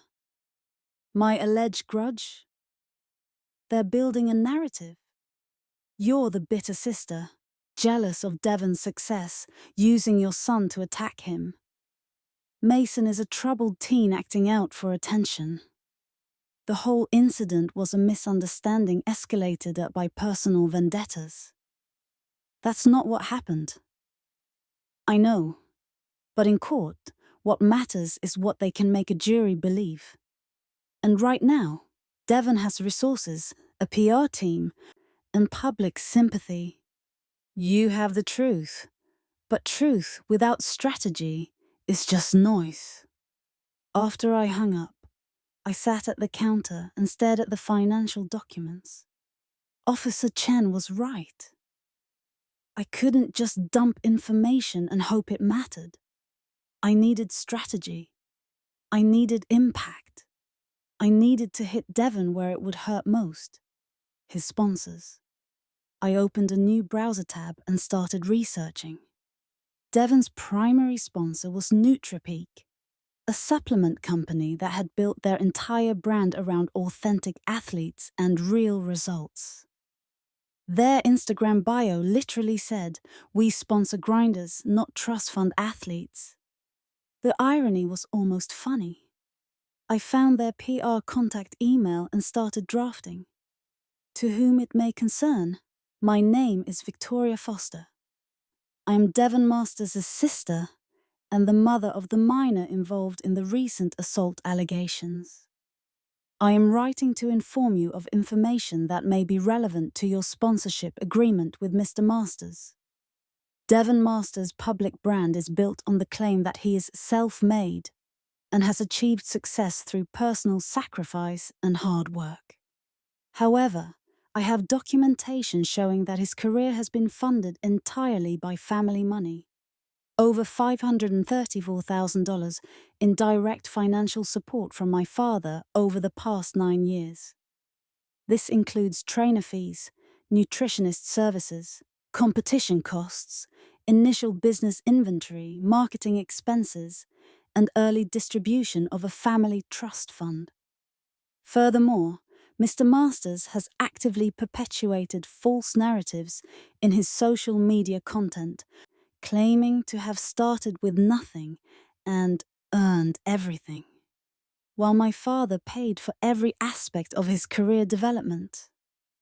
I am not sharing this information to harm Mr. Masters, but to ensure your company has accurate information about the athlete you are sponsoring. If your brand values authenticity, you deserve to know the truth. I have full documentation to support these claims, and I'm happy to provide it upon request. Sincerely, Victoria Foster. I didn't send it. Not yet, but I saved it as a draft, ready. Mom? Mason was watching me from the futon. What are you doing? Writing an email to Devon's sponsor. Are you going to send it? Maybe, probably. I don't know. I closed the laptop. Part of me wants to burn his entire world down. Part of me remembers when he was my big brother before all this. Before he became whatever he is now. What was he like before? I thought about it. He was protective sometimes. When I was 7, some kids at school were teasing me about my glasses. Devon was 11. He walked me to school every day for a week until they stopped. He could be sweet when it served him. What happened? Dad happened? Dad saw potential in Devon. The athletic ability, the discipline, the looks, and he fed it. Every success got celebrated, every failure got excused. Mom and I were just supporting cast. You were born, and suddenly there was another person who wasn't Devon, and that was unforgivable. I'm sorry. Don't apologize for existing. Don't ever apologize for that. I moved to sit beside him on the futon. You are worth more than all of Devon's trophies and followers and sponsorships combined. You matter, Mason. Not because of what you achieve or how you look or what you can do for anyone else. You matter because you're you. He leaned against me, and we sat like that for a long time. In our garage apartment with our damaged boxes, and our uncertain future, and our 1,709 cheats. Send the email, Mason said finally. Send all of it. He tried to destroy me. Let's show everyone who he really is. You're sure? I'm sure. I opened the laptop. My finger hovered over the send button. One click. That's all it would take. One click, and Devon's carefully constructed world would start to crack. One click, and my family would fracture beyond any possibility of repair. One click, and there would be no going back. I clicked. The email whooshed into the void. Sent. Done. Irrevocable. What now? Mason asked. Now we wait, and we prepare. For what? For war. Wednesday morning, I woke to a different kind of silence. My phone, which had been buzzing constantly with threats and reporter calls and family guilt trips, was quiet. Eerily quiet. I checked it. No new messages. No missed calls. Nothing. It felt like the calm before something terrible. I got dressed, made breakfast, cereal and coffee, $2.43, and dropped Mason at school. The routine was becoming familiar. The hunched shoulders, the lonely walk to the building, the weight of being the kid everyone talked about but nobody talked to. Love you? I called after him. He raised one hand without turning around. I'd take it. At Jefferson High, I taught lessons on the crucible and tried not to think about the parallels. Mass hysteria, public accusations, the way truth could become fluid in the face of social pressure. During my planning period, I checked my email. Nothing from NutriPeak. Maybe they'd ignored it. Maybe corporate PR departments got crazy emails Wandus all the time, and mine was just noise in the system. Or maybe they were investigating before responding. I spent lunch in the teacher's lounge, half listening to other teachers complain about budget cuts and standardized testing, while scrolling through Devon's Instagram. His posts had slowed, only one in the past 2 days. A carefully staged photo of him at the gym with a caption about staying focused despite the noise. The comments were still largely supportive, but I noticed cracks appearing. Why haven't you addressed the actual videos, though? False accusations, but you literally grabbed him on camera. Your family must have a reason for filing charges. This seems like more than just drama. Self-made athlete who conveniently never mentions his rich family. That last comment had 847 likes. My phone buzzed, a text from an unknown number. Mrs. Foster, this is Amanda Chen from NutriPeak's PR division. We received your email and would like to discuss further. Please call me at your earliest convenience. My heart started hammering. They'd responded. They'd actually responded. I waited until my planning period was over, until I was alone in my classroom with the door closed before calling the number. Amanda Chen. Her voice was professional, neutral, giving nothing away. This is Victoria Foster. You asked me to call, Bert? Yes, thank you for reaching out so quickly. I want to confirm the documentation you mentioned in your email showing your father's financial support of Devon Masters. You have this documentation? Yes. Spreadsheets detailing every expense, bank statements, copies of trust fund distributions, everything. A pause. And you're willing to share these documents with our legal team? I am, but I need to know what you plan to do with the information. Mrs. Foster, I'll be direct with you. Nutrapeak's entire brand is built on authenticity. We sponsor athletes who embody hard work and genuine achievement. If Mr. Masters has been misrepresenting his background while using our products and wearing our logo, that's a serious breach of our partnership agreement. What does that mean? It means we need to verify your claims. If they're accurate, we'll need to reassess our relationship with Mr. Masters. Potentially terminate our sponsorship. How much is his sponsorship worth? That's confidential, but it's substantial. His primary income source. I thought about that.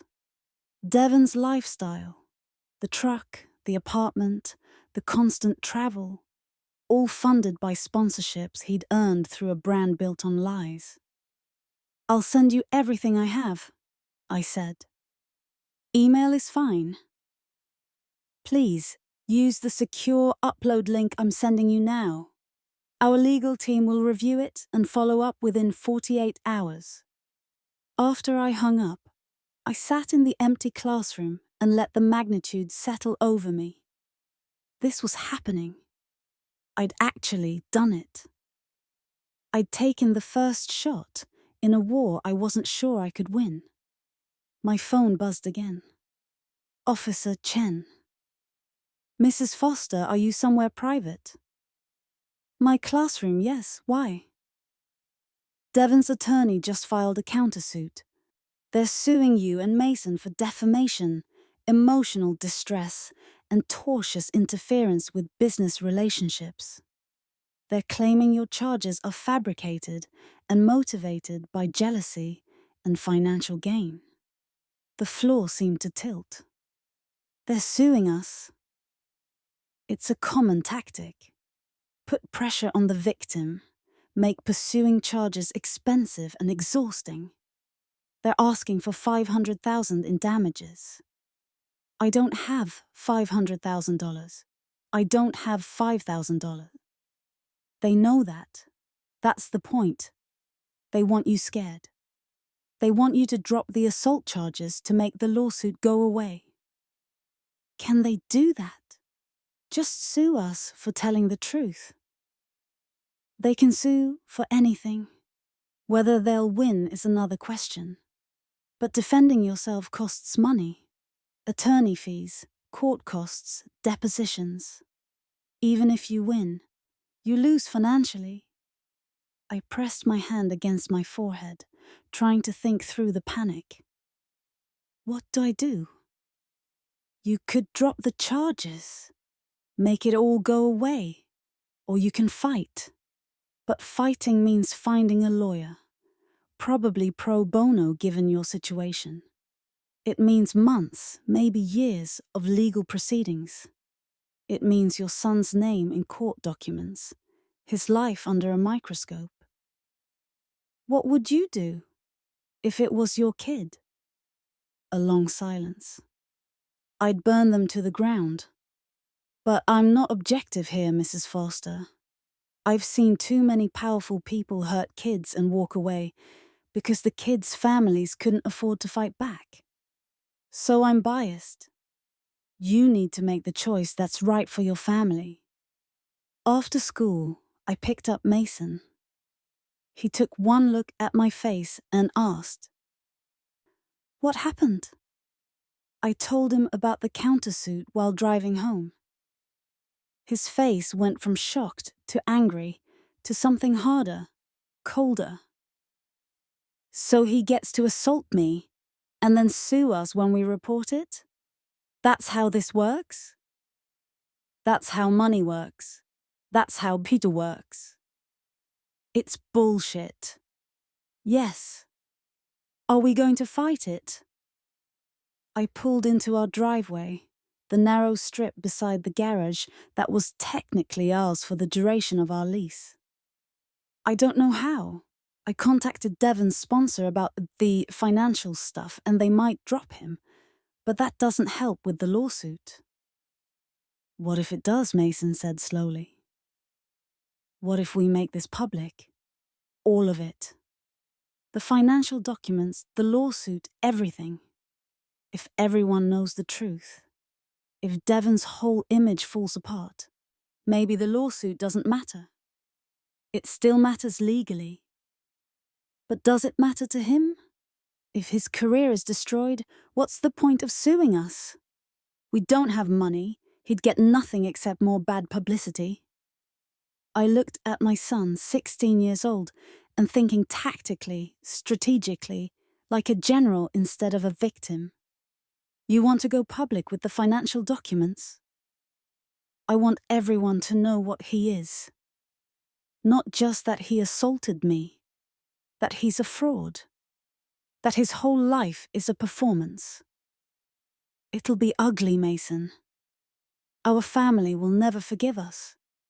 They already haven't forgiven us. What's the difference? He had a point. Inside, I uploaded all the financial documents to a Google Drive and made them publicly viewable. Then I created a Twitter account, @TruthAboutDM, and started a thread. 1. Let's talk about self-made athlete Devon Masters and what that phrase actually means. I'm his sister. Here's what I know. 2. Devon claims he started with nothing and earned everything through hard work. Here's $534,000 in receipts showing my father funded his entire career. 3. Personal training, $234,400, and nutritionist, $57,006, gym equipment, $72,000, competition expenses, $45,000, initial business inventory, $28,000, all paid by family money. 4. Professional photography, $34,000, social media management, $67,000. Trust fund released early, $50,000. None of which he earned, all of which he claimed to have sacrificed for. 5. Meanwhile, he's sponsored by companies that specifically market authentic athletes. He's inspiring people with a story that's fundamentally false. That's not motivation. That's fraud. 6. Full documentation here. Link to Google Drive. 7. 3 days ago, Devon assaulted my 16-year-old son at a mall. Multiple videos exist. Rather than take accountability, he's suing us for defamation while claiming to be the victim. 8. His whole life is performance. His whole brand is lies. And when confronted, he responds with threats, lawsuits, and playing victim. That's not an athlete. That's a spoiled child with good PR. 9. I'm not doing this for money or revenge. I'm doing this because my son deserves better than being called a liar for telling the truth. And his followers deserve better than being manipulated by someone who never struggled a day in his life. 10. The documents don't lie. The videos don't lie. Make your own conclusions. Truth about Devon Masters. I posted the thread before I could second-guess myself. It's done, I told Mason. How long until? My phone started buzzing. Twitter notifications flooding in faster than I could read them. Retweets, likes, comments, shares.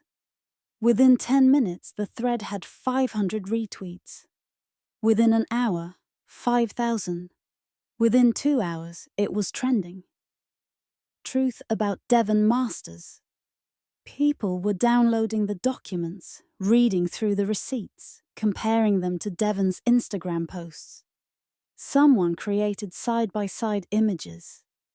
Devon's caption claiming, "I invested every dollar I saved," next to a receipt showing my father paid $28,000 for his initial inventory.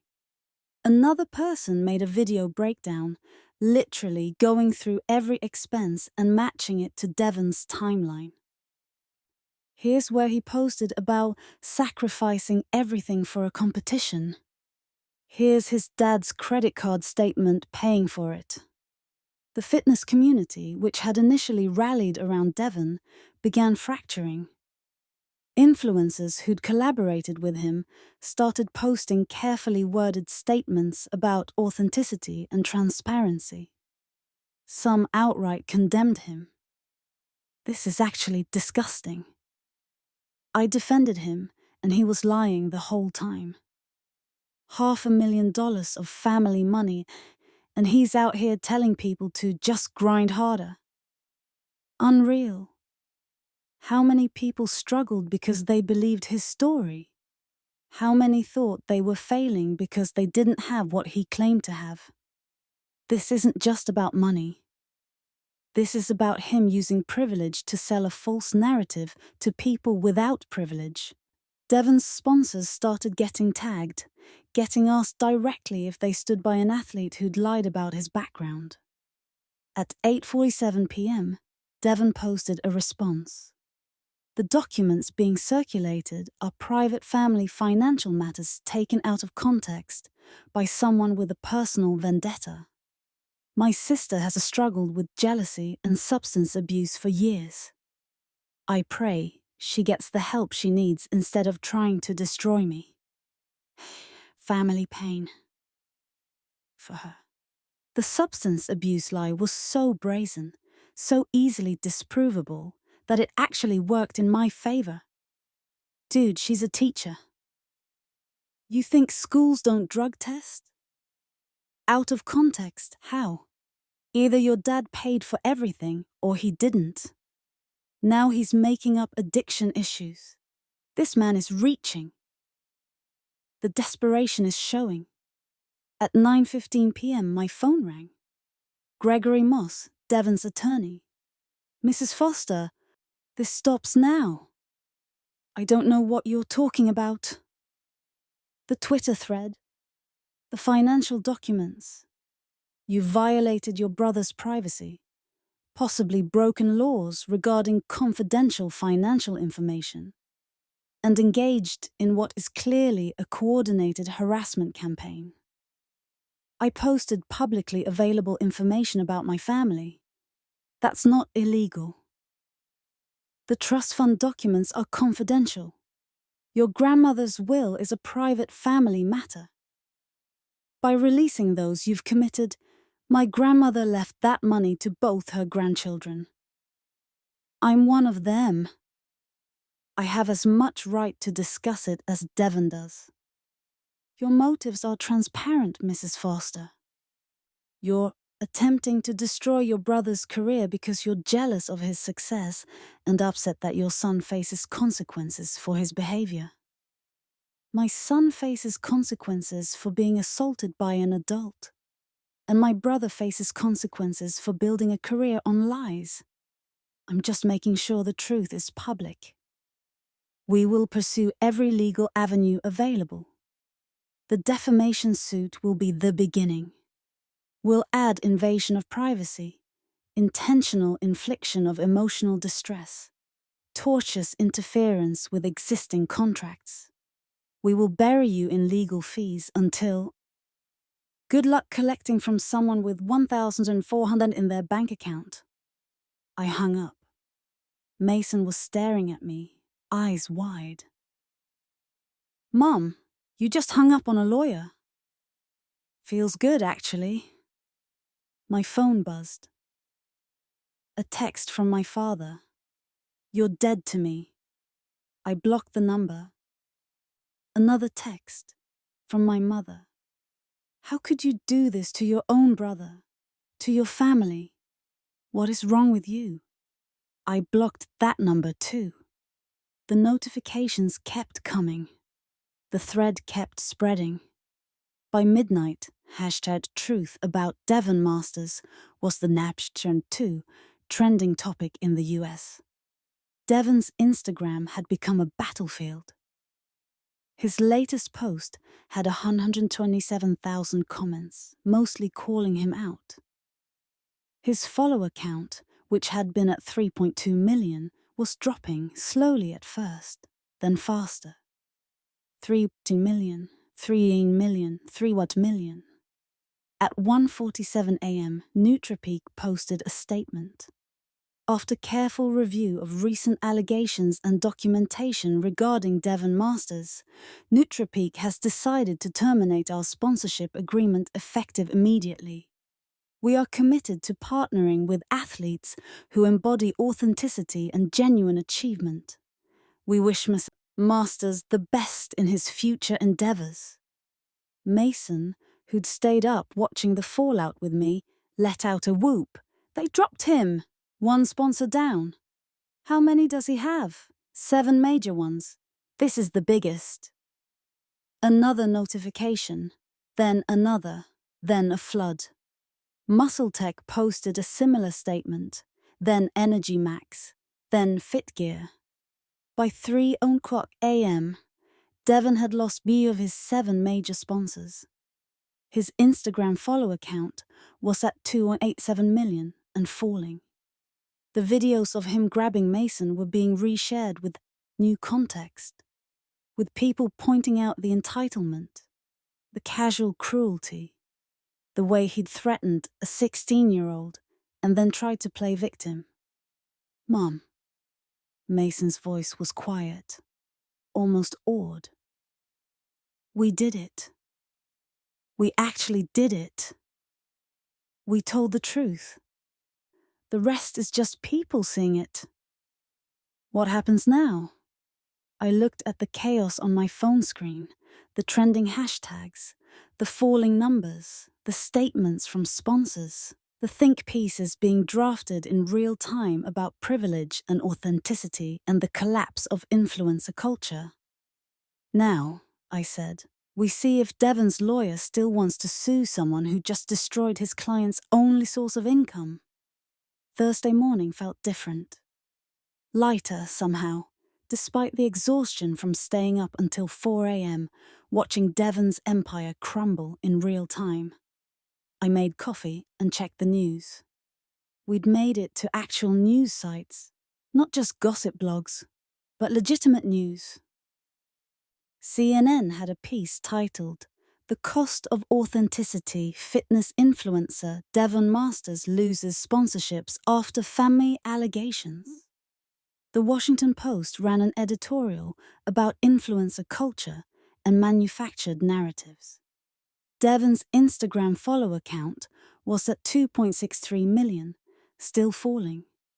My Twitter thread had 87,000 retweets and had spawned hundreds of response threads from other people sharing stories of influencers they'd discovered were frauds, of self-made success stories that turned out to be trust fund kids with good marketing. My phone buzzed. "Officer Chen. Have you seen the news?" "Hard to miss it." Devon's attorney withdrew the countersuit an hour ago. No explanation, just a motion to dismiss. I set down my coffee carefully, not trusting my hands. They withdrew it. Completely.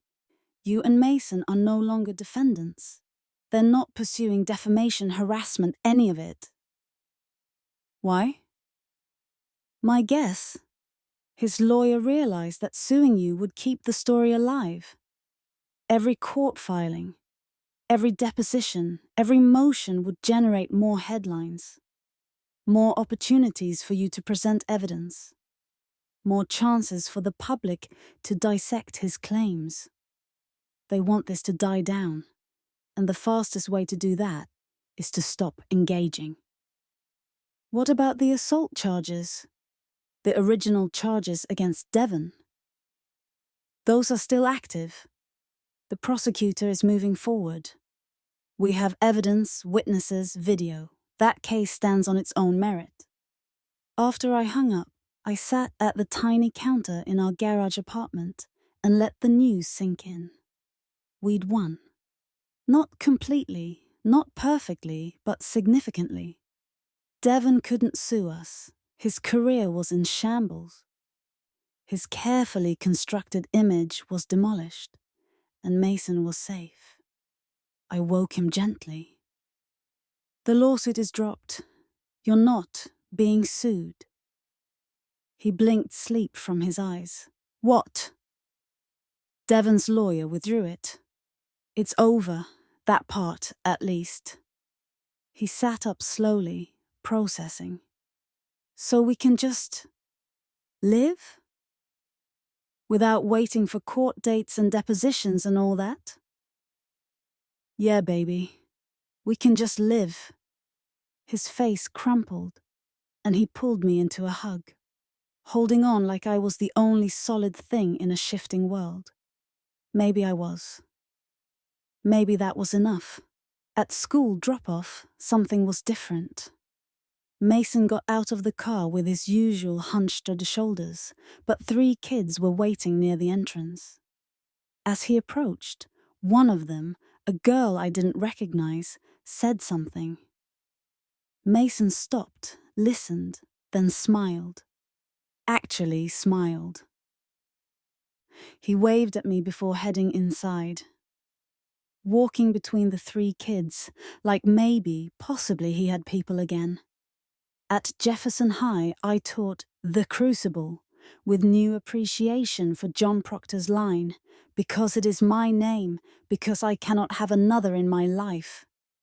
The cost of integrity, the price of truth. The students debated whether Elizabeth Proctor should have lied to save her husband, whether truth was always worth the sacrifice. I didn't share my opinion. Some lessons students need to find themselves. During lunch, Janet Martin found me in the teacher's lounge. Victoria, do you have a minute? We stepped into the hallway, and she handed me an envelope.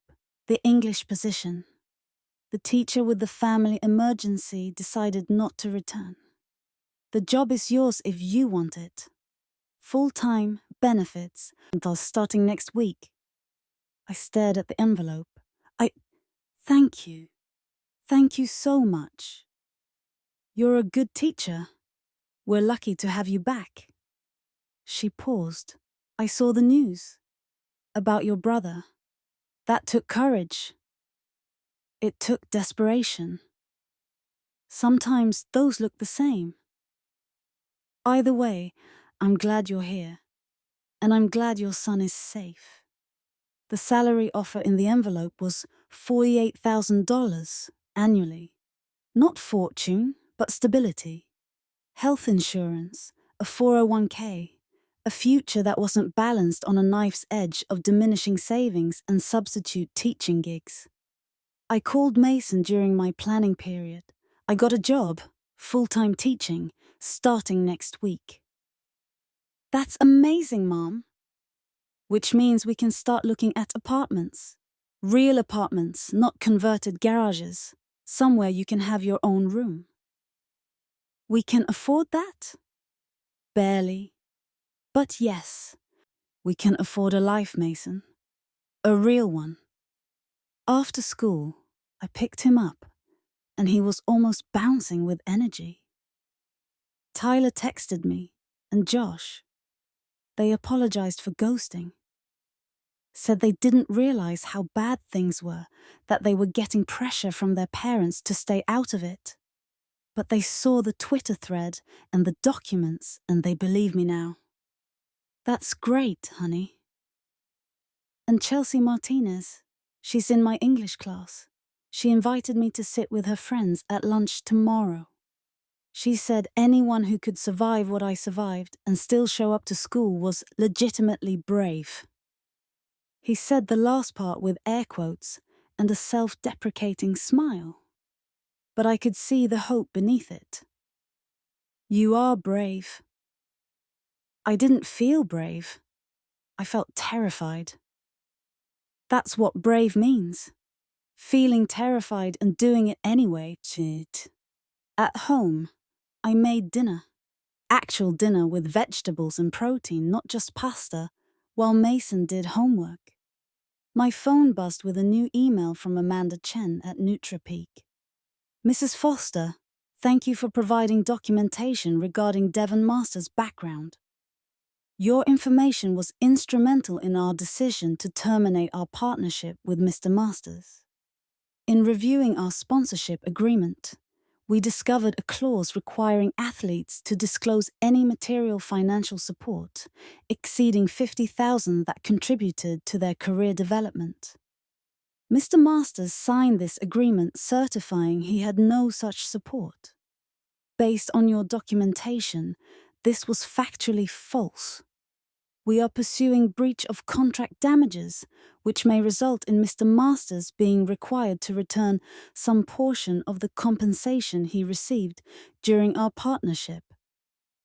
I wanted to inform you in case this becomes relevant to any ongoing legal proceedings. Additionally, several members of our team were moved by your son's situation and the courage you showed in protecting him. If there's anything we can do to support you both, please don't hesitate to reach out. Best regards, Amanda Chen, Director of PR, NutraPeak. I read it twice, then forwarded it to Officer Chen with a note. Does this help the assault case? She responded within minutes. Absolutely. Shows a pattern of deception and entitlement. Demonstrates he knew he was being dishonest. This is gold. My phone rang. Unknown number. I almost didn't answer, but something made me pick up. Victoria. The voice was unfamiliar. This is Sheila Parker. I heard about everything. I just wanted to say, I'm proud of you. Sheila. My voice came out thick with unexpected emotion. Thank you. For the documents, for everything. I should have done it years ago. I watched your father favor Devon over everyone else. Watched him pour money into making Devon a star while you struggled after your divorce. It wasn't right. I'm glad the truth is finally out. Me too. How are you holding up?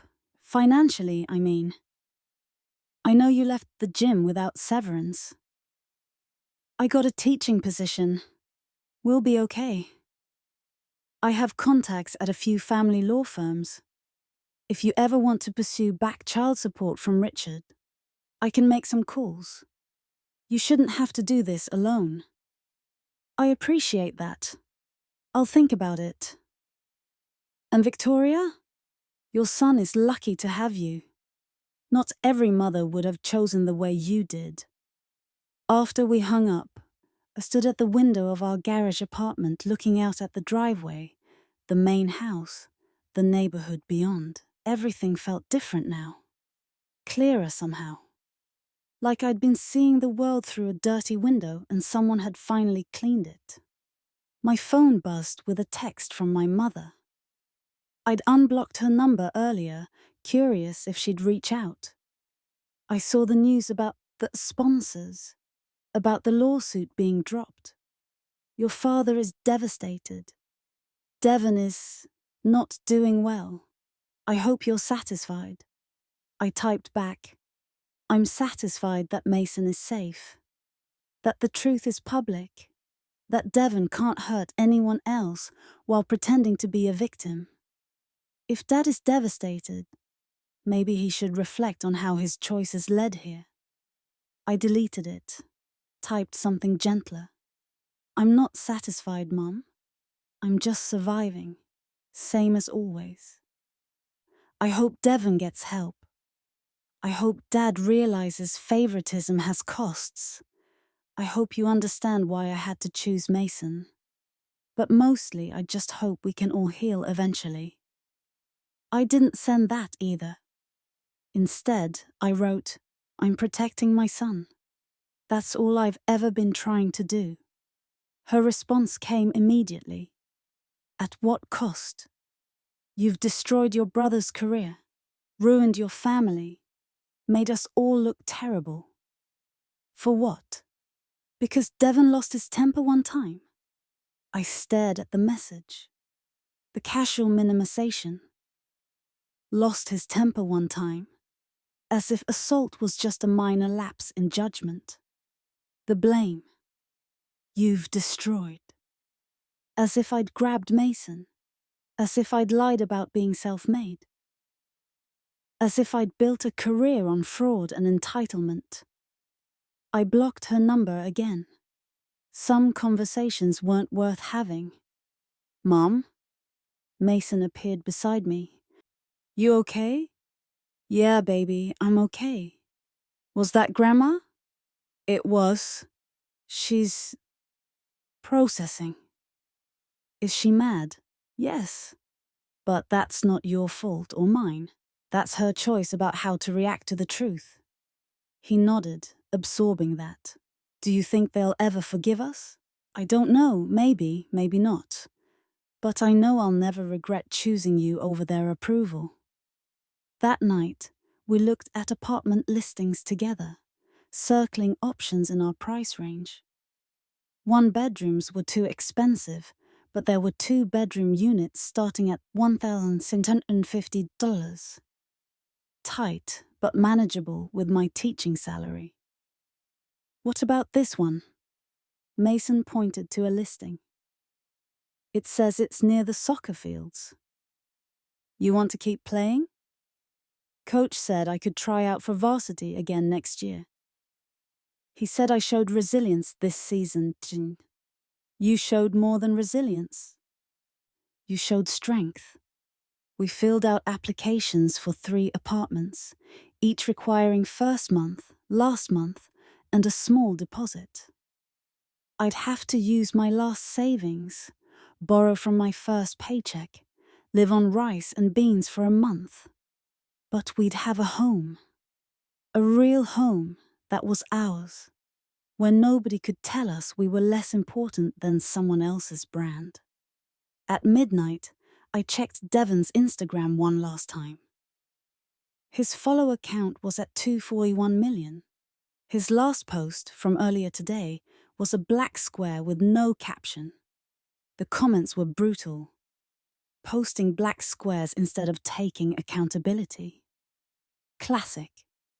You could literally just apologize and admit you lied. Instead, you're doing this performative nonsense. At least have the dignity to own what you did. Your career is over. Your credibility is gone. All because you couldn't be honest. Was it worth it? I closed the app. His downfall wasn't my responsibility. My responsibility was the 16-year-old sleeping on the futon in the corner, finally peaceful, finally safe. I turned off the lights and climbed into bed.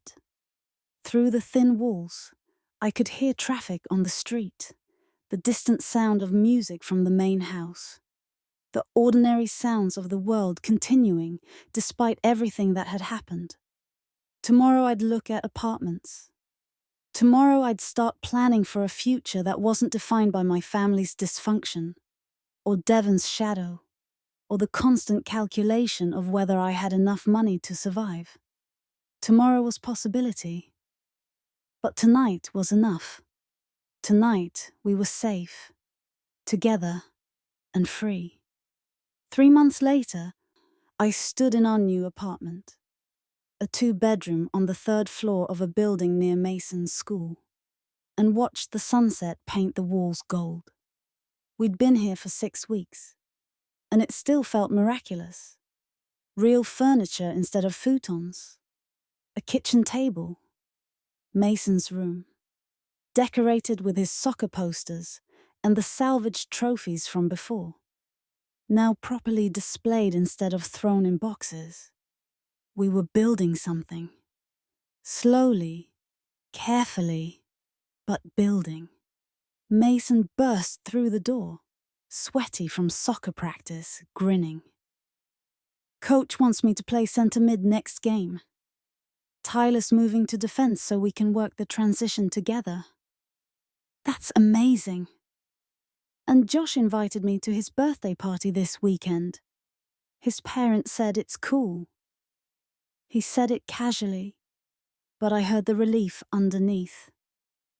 Josh's parents had been among the voices telling their sons to avoid Mason back when the news first broke. Their change of heart meant something. We'll get him a gift. What does he like? Video games, I think. I'll ask Tyler. He disappeared into his room, and I returned to grading papers at the kitchen table. Teaching was all-consuming in the way I'd forgotten. Lesson plans and grading and parent emails and professional development. But it was mine. It mattered in ways that working at my father's gym never had. My phone buzzed. Officer Chen. Mrs. Foster, I have updates on the assault case. Good news or bad news? Depends on your perspective. Devon's attorney negotiated a plea deal. He'll plead guilty to simple assault, take anger management classes, and serve 200 hours of community service. No jail time. I waited for the surge of anger, the sense of injustice. It didn't come. That's it? It's something. It's accountability. It's a criminal record. And it's public. Every background check, every sponsorship application, every job interview, it'll be there. Permanent. Will Mason have to testify? No. That's part of the deal. Devon admits guilt. Mason doesn't have to relive it in court. I thought you'd want to know that part especially. After we hung up, I told Mason. He processed it quietly, chewing his dinner. So he admits he did it? He finally asked. Yes, legally, publicly, officially, but he doesn't go to jail. No. Do you think that's for... I considered. I think justice is complicated. I think Devon losing his career, his reputation, his sponsors, his followers, that's consequence. The criminal record is consequence. The anger management is consequence. It's not perfect, but it's real. I kind of thought I'd feel better when he got punished, but I just feel tired. That's normal. Revenge doesn't heal the hurt. It just closes the chapter. Is the chapter closed? The legal part is. The healing part takes longer. He nodded and returned to his dinner. Later, I heard him on the phone with Tyler, laughing about something from practice, sounding like a normal teenager instead of someone carrying the weight of family trauma and public scrutiny. Progress, I thought. That's what this was. Saturday, I took Mason to Josh's birthday party at a laser tag place. Other parents were there, people I'd seen at games and school events but never really talked to. A few nodded to me. One mother, whose son was on Mason's soccer team, approached while the kids were playing. I just wanted to say, what you did took guts. Standing up for your son like that, against your own family. A lot of people wouldn't have. I didn't have much choice. We always have choices. You made the right ones. My son talks about Mason all the time. Says he's the toughest kid he knows. After she walked away, I stood there feeling lighter than I had in months. We were becoming part of a community again. Not the forced community of my father's gym or the toxic environment at my parents' house, but a real community of people who saw us as whole humans with value. My phone buzzed. An email from Amanda Chen at NutraPeak. Mrs. Foster, I wanted to update you on the breach of contract proceedings against Devon Masters. We've reached a settlement requiring him to return $174,000 in sponsorship compensation received under false pretenses. Additionally, several people at NutriPeak were impressed by your courage and integrity throughout this situation. We're launching a new initiative called Real Stories, Real Athletes, a program highlighting amateur athletes who embody genuine dedication despite financial barriers. We'd like to donate $10,000 to a fund in your son's name to support high school athletes who need equipment, training, or financial assistance to pursue their sport. The donation would be made directly to Riverside High School's athletic department, with the designation that it be used to support students with financial need. We thought you might appreciate that the situation, difficult as it was, resulted in something positive for young athletes like your son. Please let me know if you approve of this arrangement. Best regards, Amanda Chen. I read it 3 times, not quite believing it. Then I called Mason over and showed him. His eyes widened. They're creating a fund in my name. For other kids who need help. Kids like you. That's... He struggled for words. That's actually really cool. I emailed back my approval. And we spent the rest of the evening imagining what the fund could do.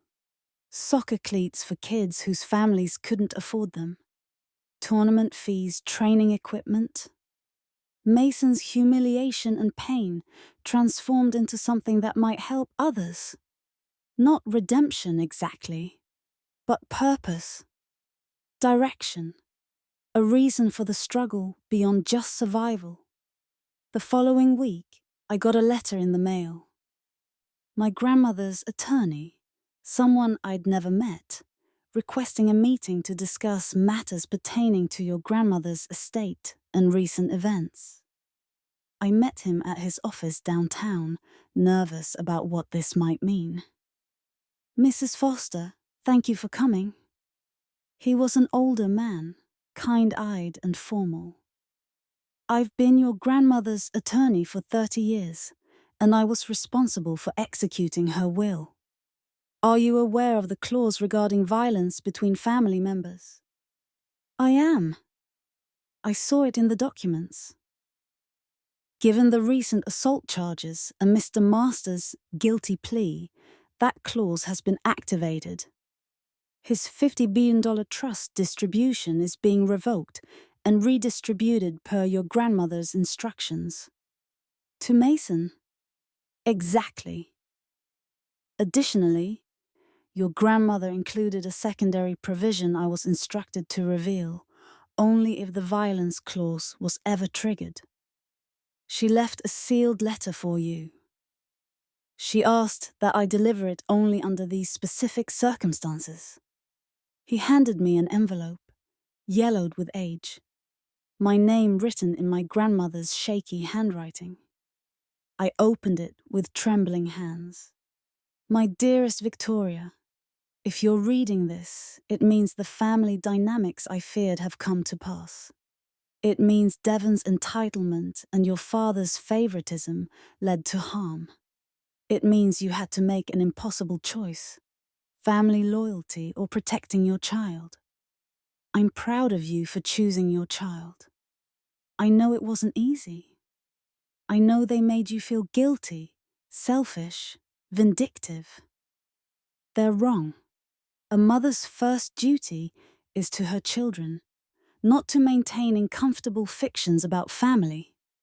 I watched your father pour everything into Devon while dismissing you. I watched him treat Mason like an obligation while treating Devon like an investment. It broke my heart. But I was old and sick and didn't have the strength to fight it. You found that strength. You stood up when it mattered most. You chose truth over peace, protection over approval, your son over your family's image. The money is a small thing, really, but I hope it helps. I hope it gives you and Mason breathing room. I hope it lets you build a life that's yours, free from their judgment and manipulation. You were always the best of them, Victoria. The most honest, the most kind, the most real. Don't let them convince you otherwise. Don't let them make you doubt your choices. Your son is lucky to have you. I'm lucky to have known you. With all my love, Grandma Rose, I read it twice through tears. Mason was getting $100,000. His original trust, plus Devon's revoked portion. Enough for college. Enough for a real start in life. Enough to prove that sometimes integrity has tangible rewards, not just moral ones. There's one more thing, the attorney said gently. Your grandmother also left a provision that if this clause was triggered, you would receive an additional $25,000 for legal expenses and life disruption. She was quite specific about that. She planned for this. She hoped it wouldn't be necessary. But yes, she planned for the possibility that her family's dysfunction might require intervention. She wanted to ensure you weren't left without resources if you had to fight. I left his office $25,000 richer and emotionally destroyed in the best possible way. My grandmother had seen me, had valued me, had protected me even from beyond death. That evening, I told Mason about the money. So we're not broke anymore? He asked carefully. We're not rich, but we're stable. We have options. You can play travel soccer if you want. You can go to college without drowning in debt. You can choose based on what you want, not just what we can afford. Because great-grandma knew what Devon was. Because she knew what family was supposed to be, and wasn't afraid to call out what ours had become. We sat together on our couch, a real couch, not a futon. In our apartment with our future spread out before us, like a map with multiple routes, instead of just one desperate path. Mom. Mason's voice was quiet. Do you ever regret it all? Blowing up the family, I mean. Do you wish you'd just stayed quiet? Never, not for a second.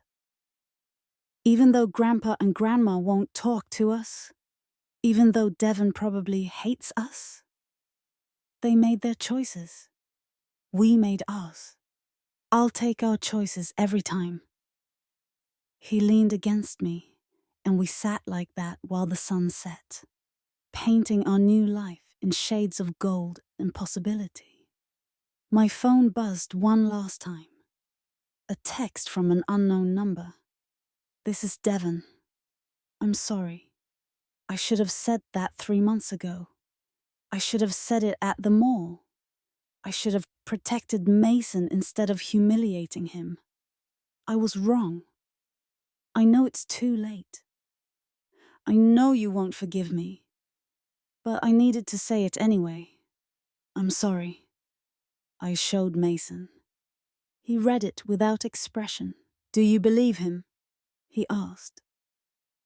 I think losing everything makes people reassess. Whether that's genuine growth or just regret at consequences, I don't know.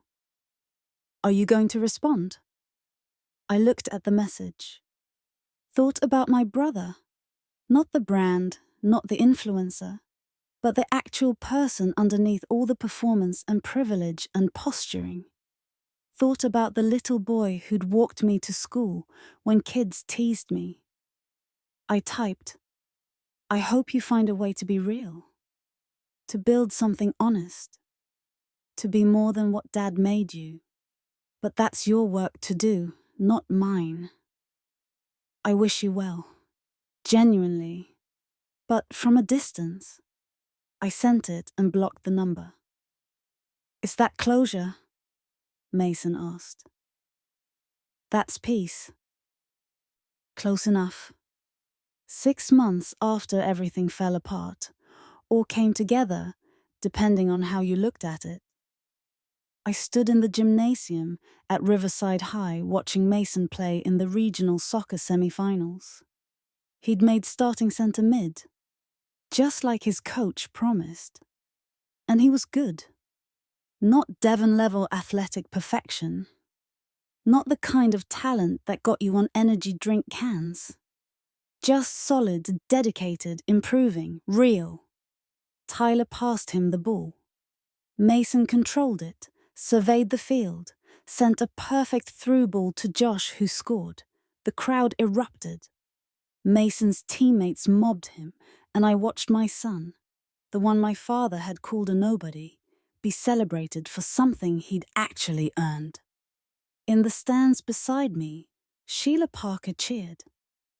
She'd become an unexpected fixture in our lives over the past months, attending Mason's game, meeting us for dinner occasionally, serving as the grandmother figure that my actual mother refused to be. "He's really found his stride," Jane said, as we settled back into our seats. "He has. Coach says college scouts have been asking about him." How does he feel about that? Terrified and excited in equal measure. Normal teenager stuff. Normal. That word had become precious. After months of being the kid whose family drama went viral, Mason was finally just Mason again. A decent student, a solid soccer player, a teenager with friends and plans, and a future that belonged to him. My phone buzzed. An email from the Riverside High Athletic Director. "Ms. Foster, thanks to the NutriPeak donation in Mason's name, we've been able to provide equipment and support to 15 student athletes this semester who otherwise couldn't have participated in their sports. The impact has been tremendous. We'd like to recognize Mason at next week's Athletic Awards ceremony for his contribution to making sports more accessible at our school. Would he be comfortable with that?" I forwarded the email to Mason during halftime. He read it on the bench, then looked up at me in the stands and gave a small, self-conscious smile. A thumbs up.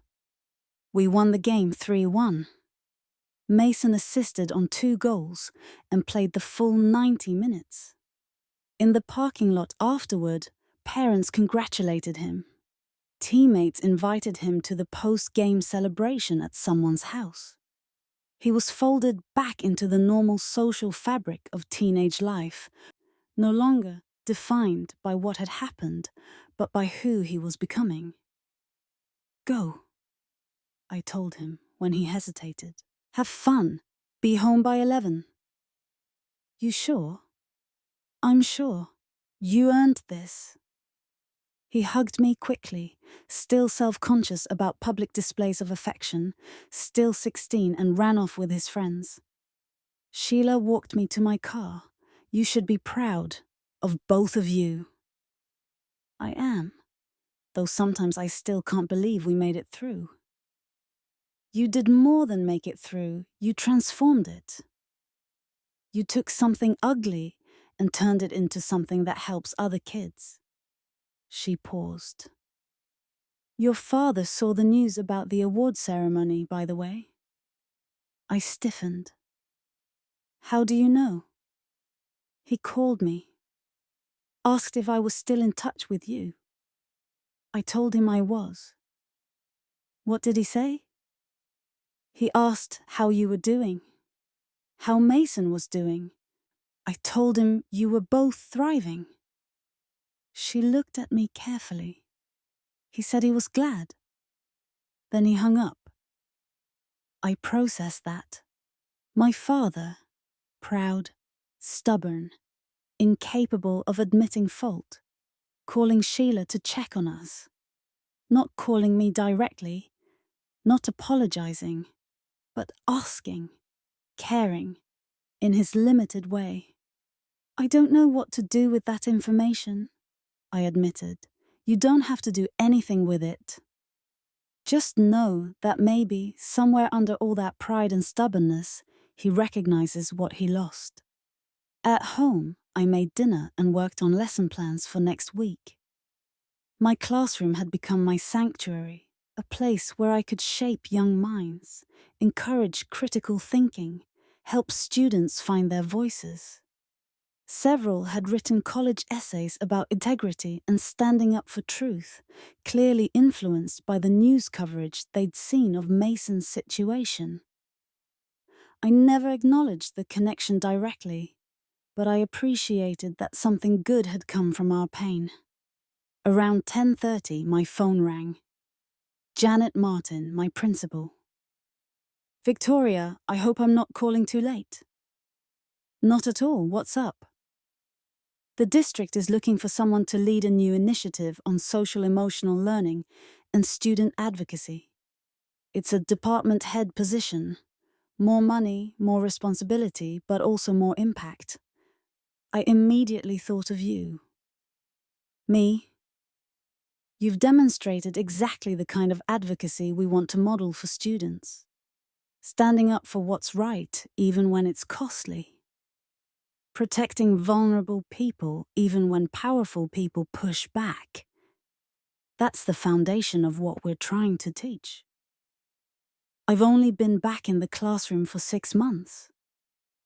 And in those 6 months, you've made more impact than some teachers make in years. Your students respect you. Parents respect you. And frankly, your story, what you did for Mason, it resonates. People see you as someone who walks the talk." I thought about it soon. Department head meant $62,000 instead of $48,000. It meant leading professional development, shaping policy, affecting systemic change instead of just one classroom at a time. "Can I think about it? Take a week. But Victoria, I really hope you say yes." After I hung up, I sat at the kitchen table and looked around our apartment. We'd built this life from nothing. From 1,743 loans and a garage apartment, and the smoking ruins of my family relationships. And somehow, impossibly, we'd built something good. My phone buzzed. A text from Mason. "Staying till 11:30, if that's okay." "Tyler Small said she'll drive me home." I smiled and texted back. "Okay," but not a minute later, "Vic's mom, you're the best." 3 simple words that meant everything. At 11:27, headlights swept across our parking lot. I watched from the window as Tyler's mom dropped Mason off. He waved, bounded up the stairs, came through the door grinning. "We're going to regionals. Can you believe it?" "I absolutely can. You played amazingly." "Coach wants us to practice extra this week. And there's going to be actual scouts at the regional game like from colleges." He was vibrating with excitement. "Tyler's dad said if we win regionals, it could mean scholarship opportunities." "How do you feel about that?" He sobered slightly. "Scared. Like, what if I'm not actually that good? What if tonight was a fluke?" "Then you'll work harder and get better. That's how growth works."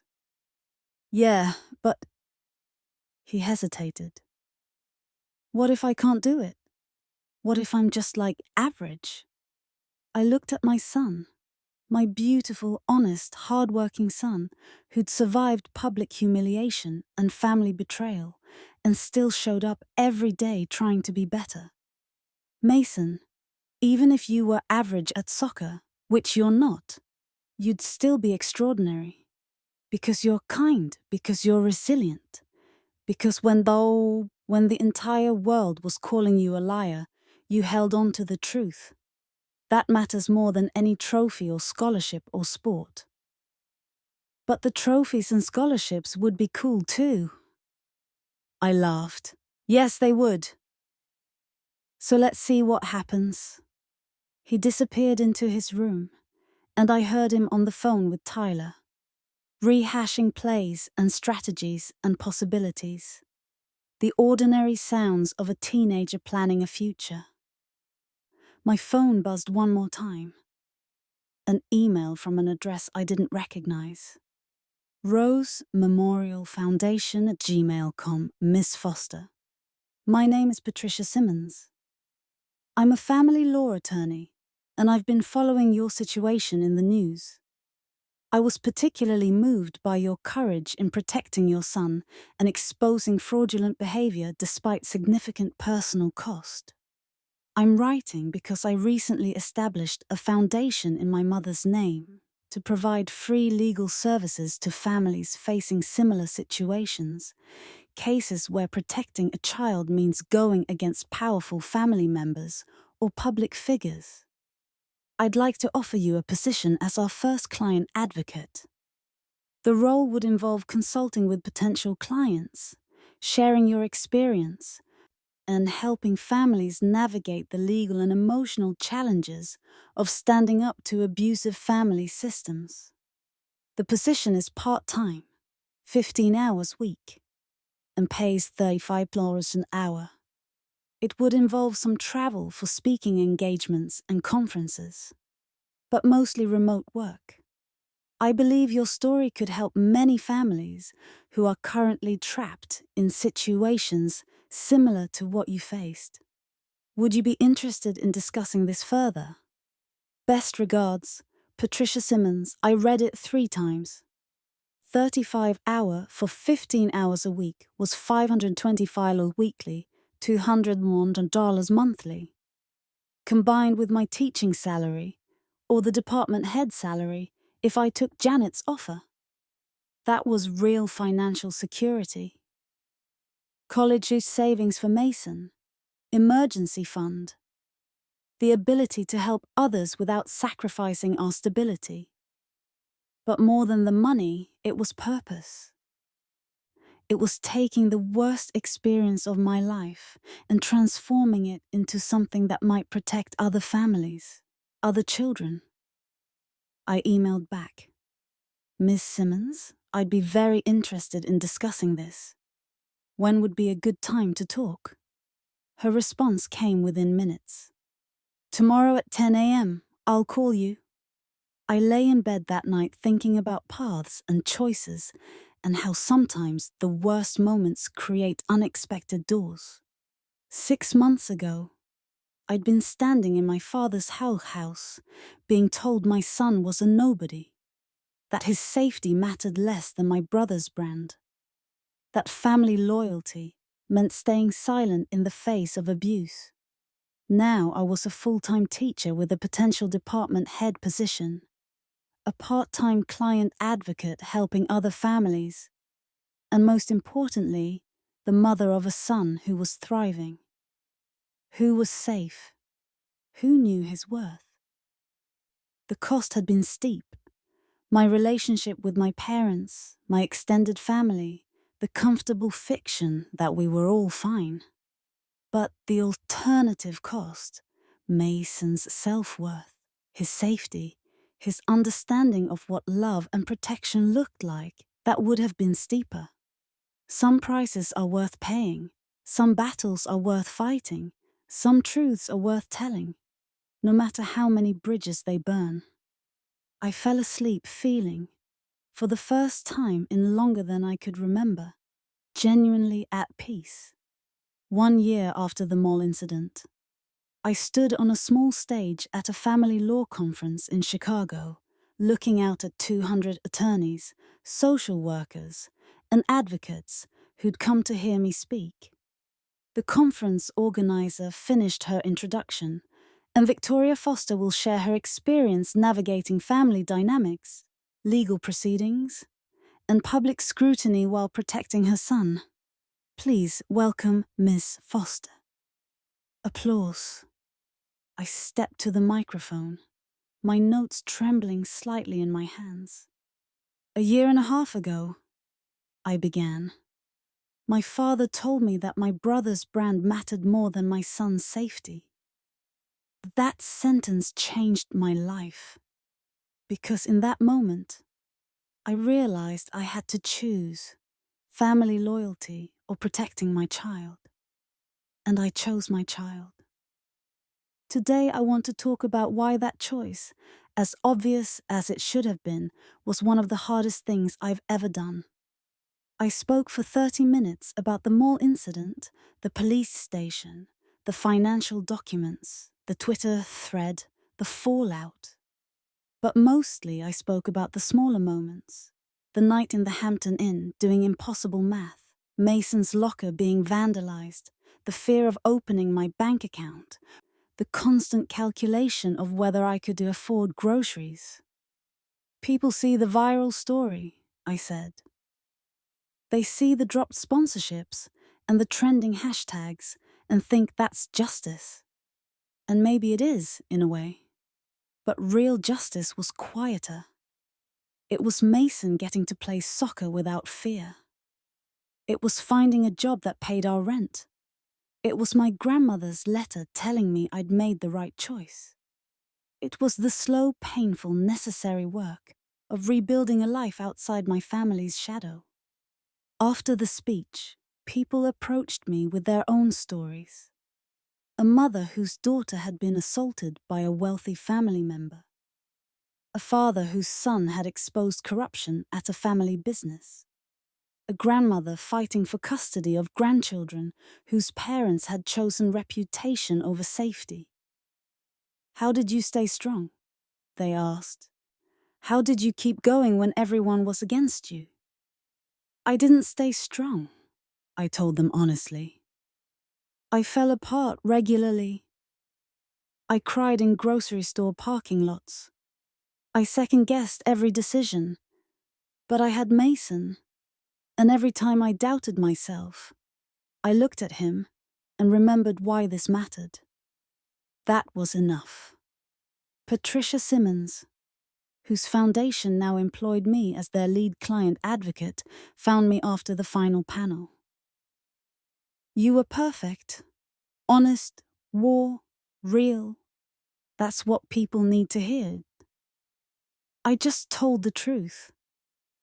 That's more radical than you think. Most people in family conflict situations are pressured to smooth things over, protect the powerful, keep secrets. You refused. That's revolutionary. On the flight home, I reviewed Mason's latest report card on my phone. Straight B's with an A in English. His teacher had written, "Mason is a thoughtful student who brings unique perspective to class discussions about courage, integrity, and speaking truth to power. A pleasure to teach." I smiled and forwarded it to him with a string of celebration emojis. His response: "Text Mum. Did you know Tyler got recruited by a D2 school lol? Coach thinks I might get looks too if we do well at state championships." A year ago, Mason had been sitting alone in a police station.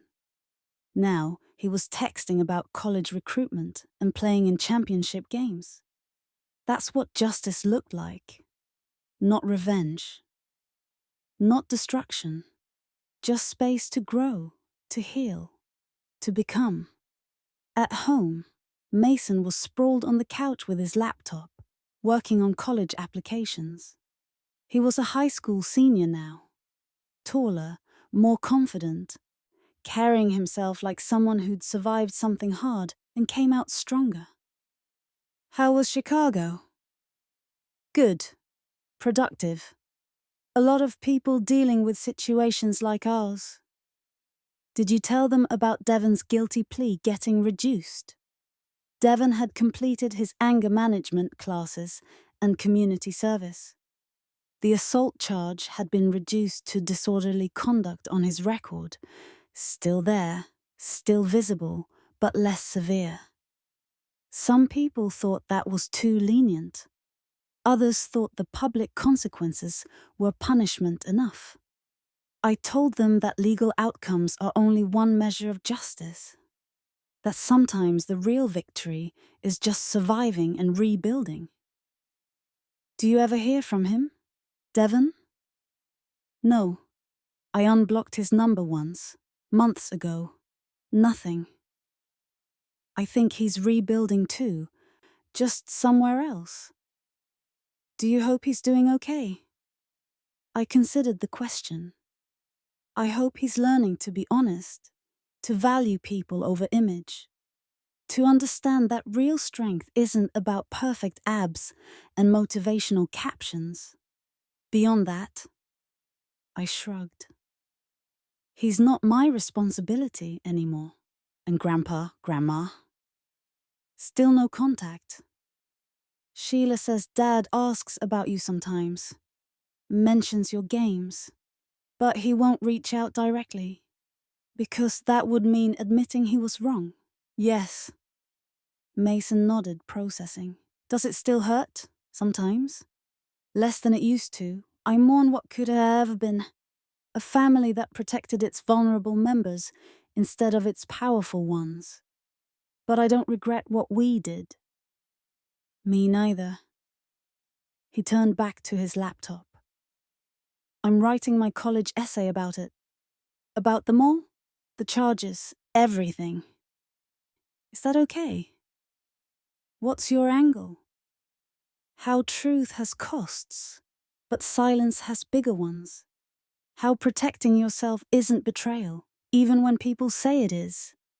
How justice doesn't always look like what you expect. That sounds perfect. Can I read it when you're done? Obviously. I made dinner. We'd graduated from pasta and jarred sauce to actual recipes, while Mason worked. My phone buzzed with an email from Janet Martin confirming my promotion to department head, effective next month. Another email from Patricia about an upcoming conference in Seattle where I'd be the keynote speaker. This life. This strange, unexpected, hard-won life, where I was thriving professionally, helping others, raising a son who was becoming an extraordinary human being. It looked nothing like what I'd planned. It looked better. Around 8 p.m., someone knocked on our door. I looked through the peephole and froze. My mother stood in the hallway, holding a covered dish. I opened the door slowly. Mom. Victoria.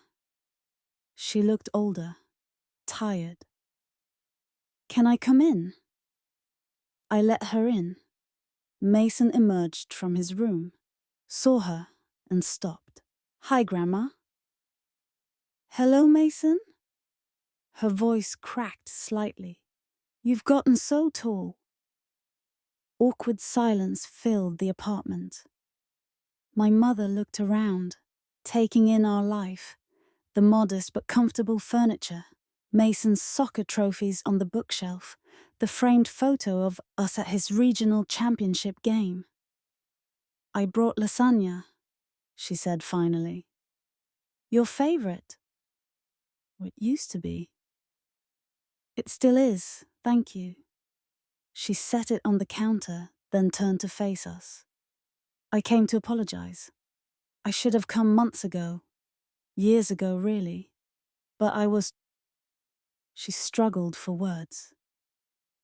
I was committed to keeping the peace, to maintaining the family, and I told myself that was love. That protecting Devon meant I loved him. That supporting your father meant I was a good wife. But I was wrong. Mason and I stayed silent, letting her continue. What your father said, that Mason was a nobody, that Devon's brand mattered more. I should have left with you that day. I should have chosen you both instead of staying in that house, enabling that thinking. I'm sorry. Why now? I asked quietly. What changed? Devon came to visit last week. He's been living in Arizona, working as a personal trainer at a regular gym. No social media, no brand, just actual training. He looks... She paused. He looks more real than he has in years. We talked. Really talked, for the first time since everything happened. And he said... She took a shaky breath. He said you were right. About all of it. That he'd built his life on lies and it destroyed him. That losing everything was the only thing that saved him. And Dad? I asked. Your father is stubborn. He still thinks we could have handled things privately, that going public was unnecessary. But even he admits. She wiped her eyes. He admits he failed Mason, failed you. He won't say it to your faces, but he knows. Mason stepped forward. Grandma, I don't forgive you yet, because forgiveness takes time, and you hurt us. But I appreciate you coming. That matters. She nodded, tears streaming now. That's fair. That's more than fair. I just needed you both to know that I see it now. What we did, what we chose. And I'm sorry. She left after a few more minutes of careful, painful conversation. We sat with the lasagna between us, neither of us quite ready to eat yet. Do you think she means it? Mason asked. I think she's trying. Whether that turns into real change or just guilt management, time will tell. Are you going to let her back in, Grandpa too, eventually? Not the way it was before. If they want a relationship, it's on our terms. They show up for your games. They respect our boundaries. They acknowledge what happened and don't minimize it. Maybe then, slowly, we rebuild something. But it'll be different, smaller, more honest. Good. Mason got up and started setting the table. I like our life. I don't want to go back to how it was. We won't, we can't, we're different people now. We ate the lasagna. It was good, familiar, heavy with memory, and talked about Mason's college applications, about my upcoming keynote speech, about his championship game next weekend. Ordinary conversation, normal life. Later, as I was getting ready for bed, I found Mason's finished college essay on the shared laptop. The title was simple, The Cost of Truth. I read it through, crying by the second paragraph. A year ago, my uncle assaulted me at a mall. The videos went viral. My family chose his side, and my mother chose mine. This essay isn't about the assault. It's about what came after. About living in a garage apartment and doing math that never quite added up. About my mum working 2 jobs so I could keep playing soccer. About watching her sacrifice relationships and stability and comfort because she believed I mattered more than keeping peace. People ask if it was worth it. Losing our family, becoming broke, dealing with public scrutiny. They ask if we regret it. Here's my answer. Every time I walk into school without fear, it's worth it. Every time I play soccer without someone calling me a nobody, it's worth it. Every time I watch my mother stand up for what's right, even when it costs her everything, it's worth it. Truth has costs, but lies have bigger ones. Silence has the biggest cost of all. My mother taught me that protecting yourself isn't betrayal. That standing up to powerful people isn't revenge. That sometimes the most loving thing you can do is refuse to accept abuse, even when it breaks your family apart. She taught me that justice doesn't always look like what you expect. Sometimes it looks like an empty bank account and a garage apartment and the slow, hard work of rebuilding from nothing. Sometimes it looks like your grandmother's letter from beyond the grave telling you that you made the right choice. Sometimes it looks like a scholarship fund created in your name that helps other kids who need equipment and support. And sometimes justice just looks like being able to breathe. Being able to sleep without fear. Being able to walk through the world knowing that the people who matter chose you, protected you, believed you. That's the kind of justice I learnt about. The quiet kind, the expensive kind, the kind that costs everything and gives back more. I don't know what my future holds. Maybe college soccer. Maybe not. Maybe a scholarship. Maybe student loans.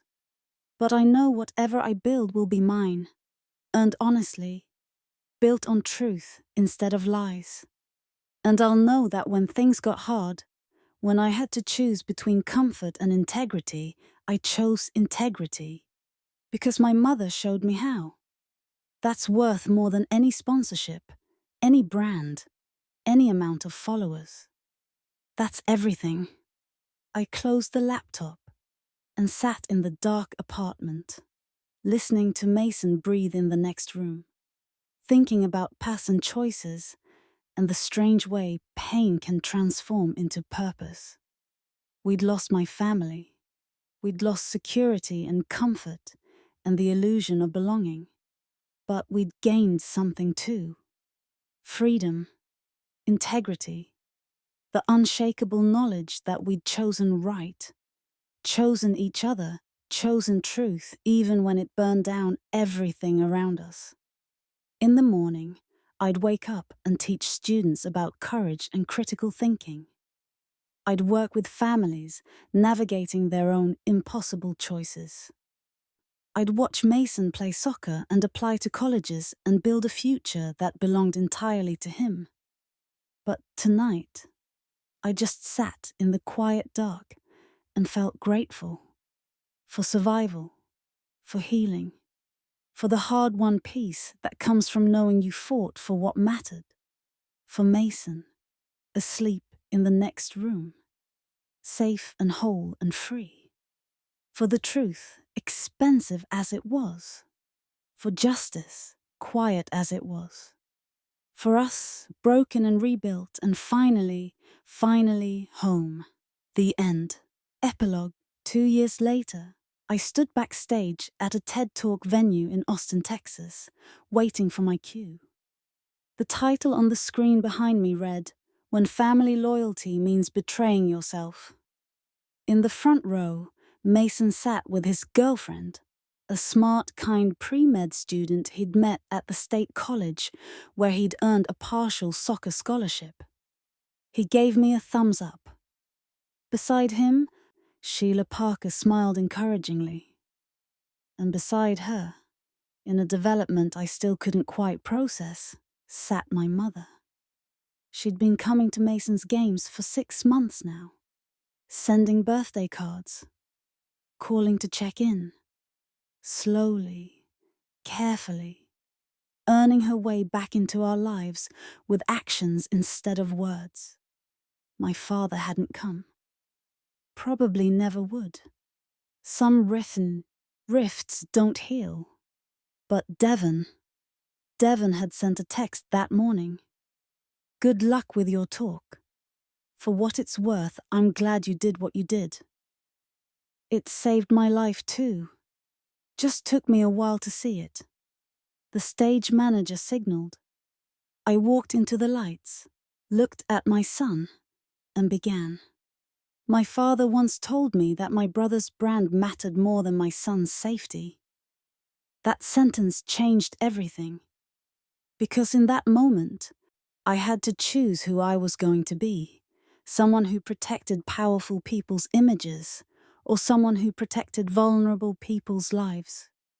Today I want to talk about why that choice, as simple as it sounds, might be the most important one any of us ever makes. The audience leaned forward.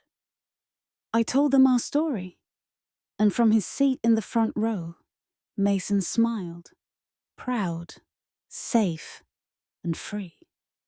Finally free.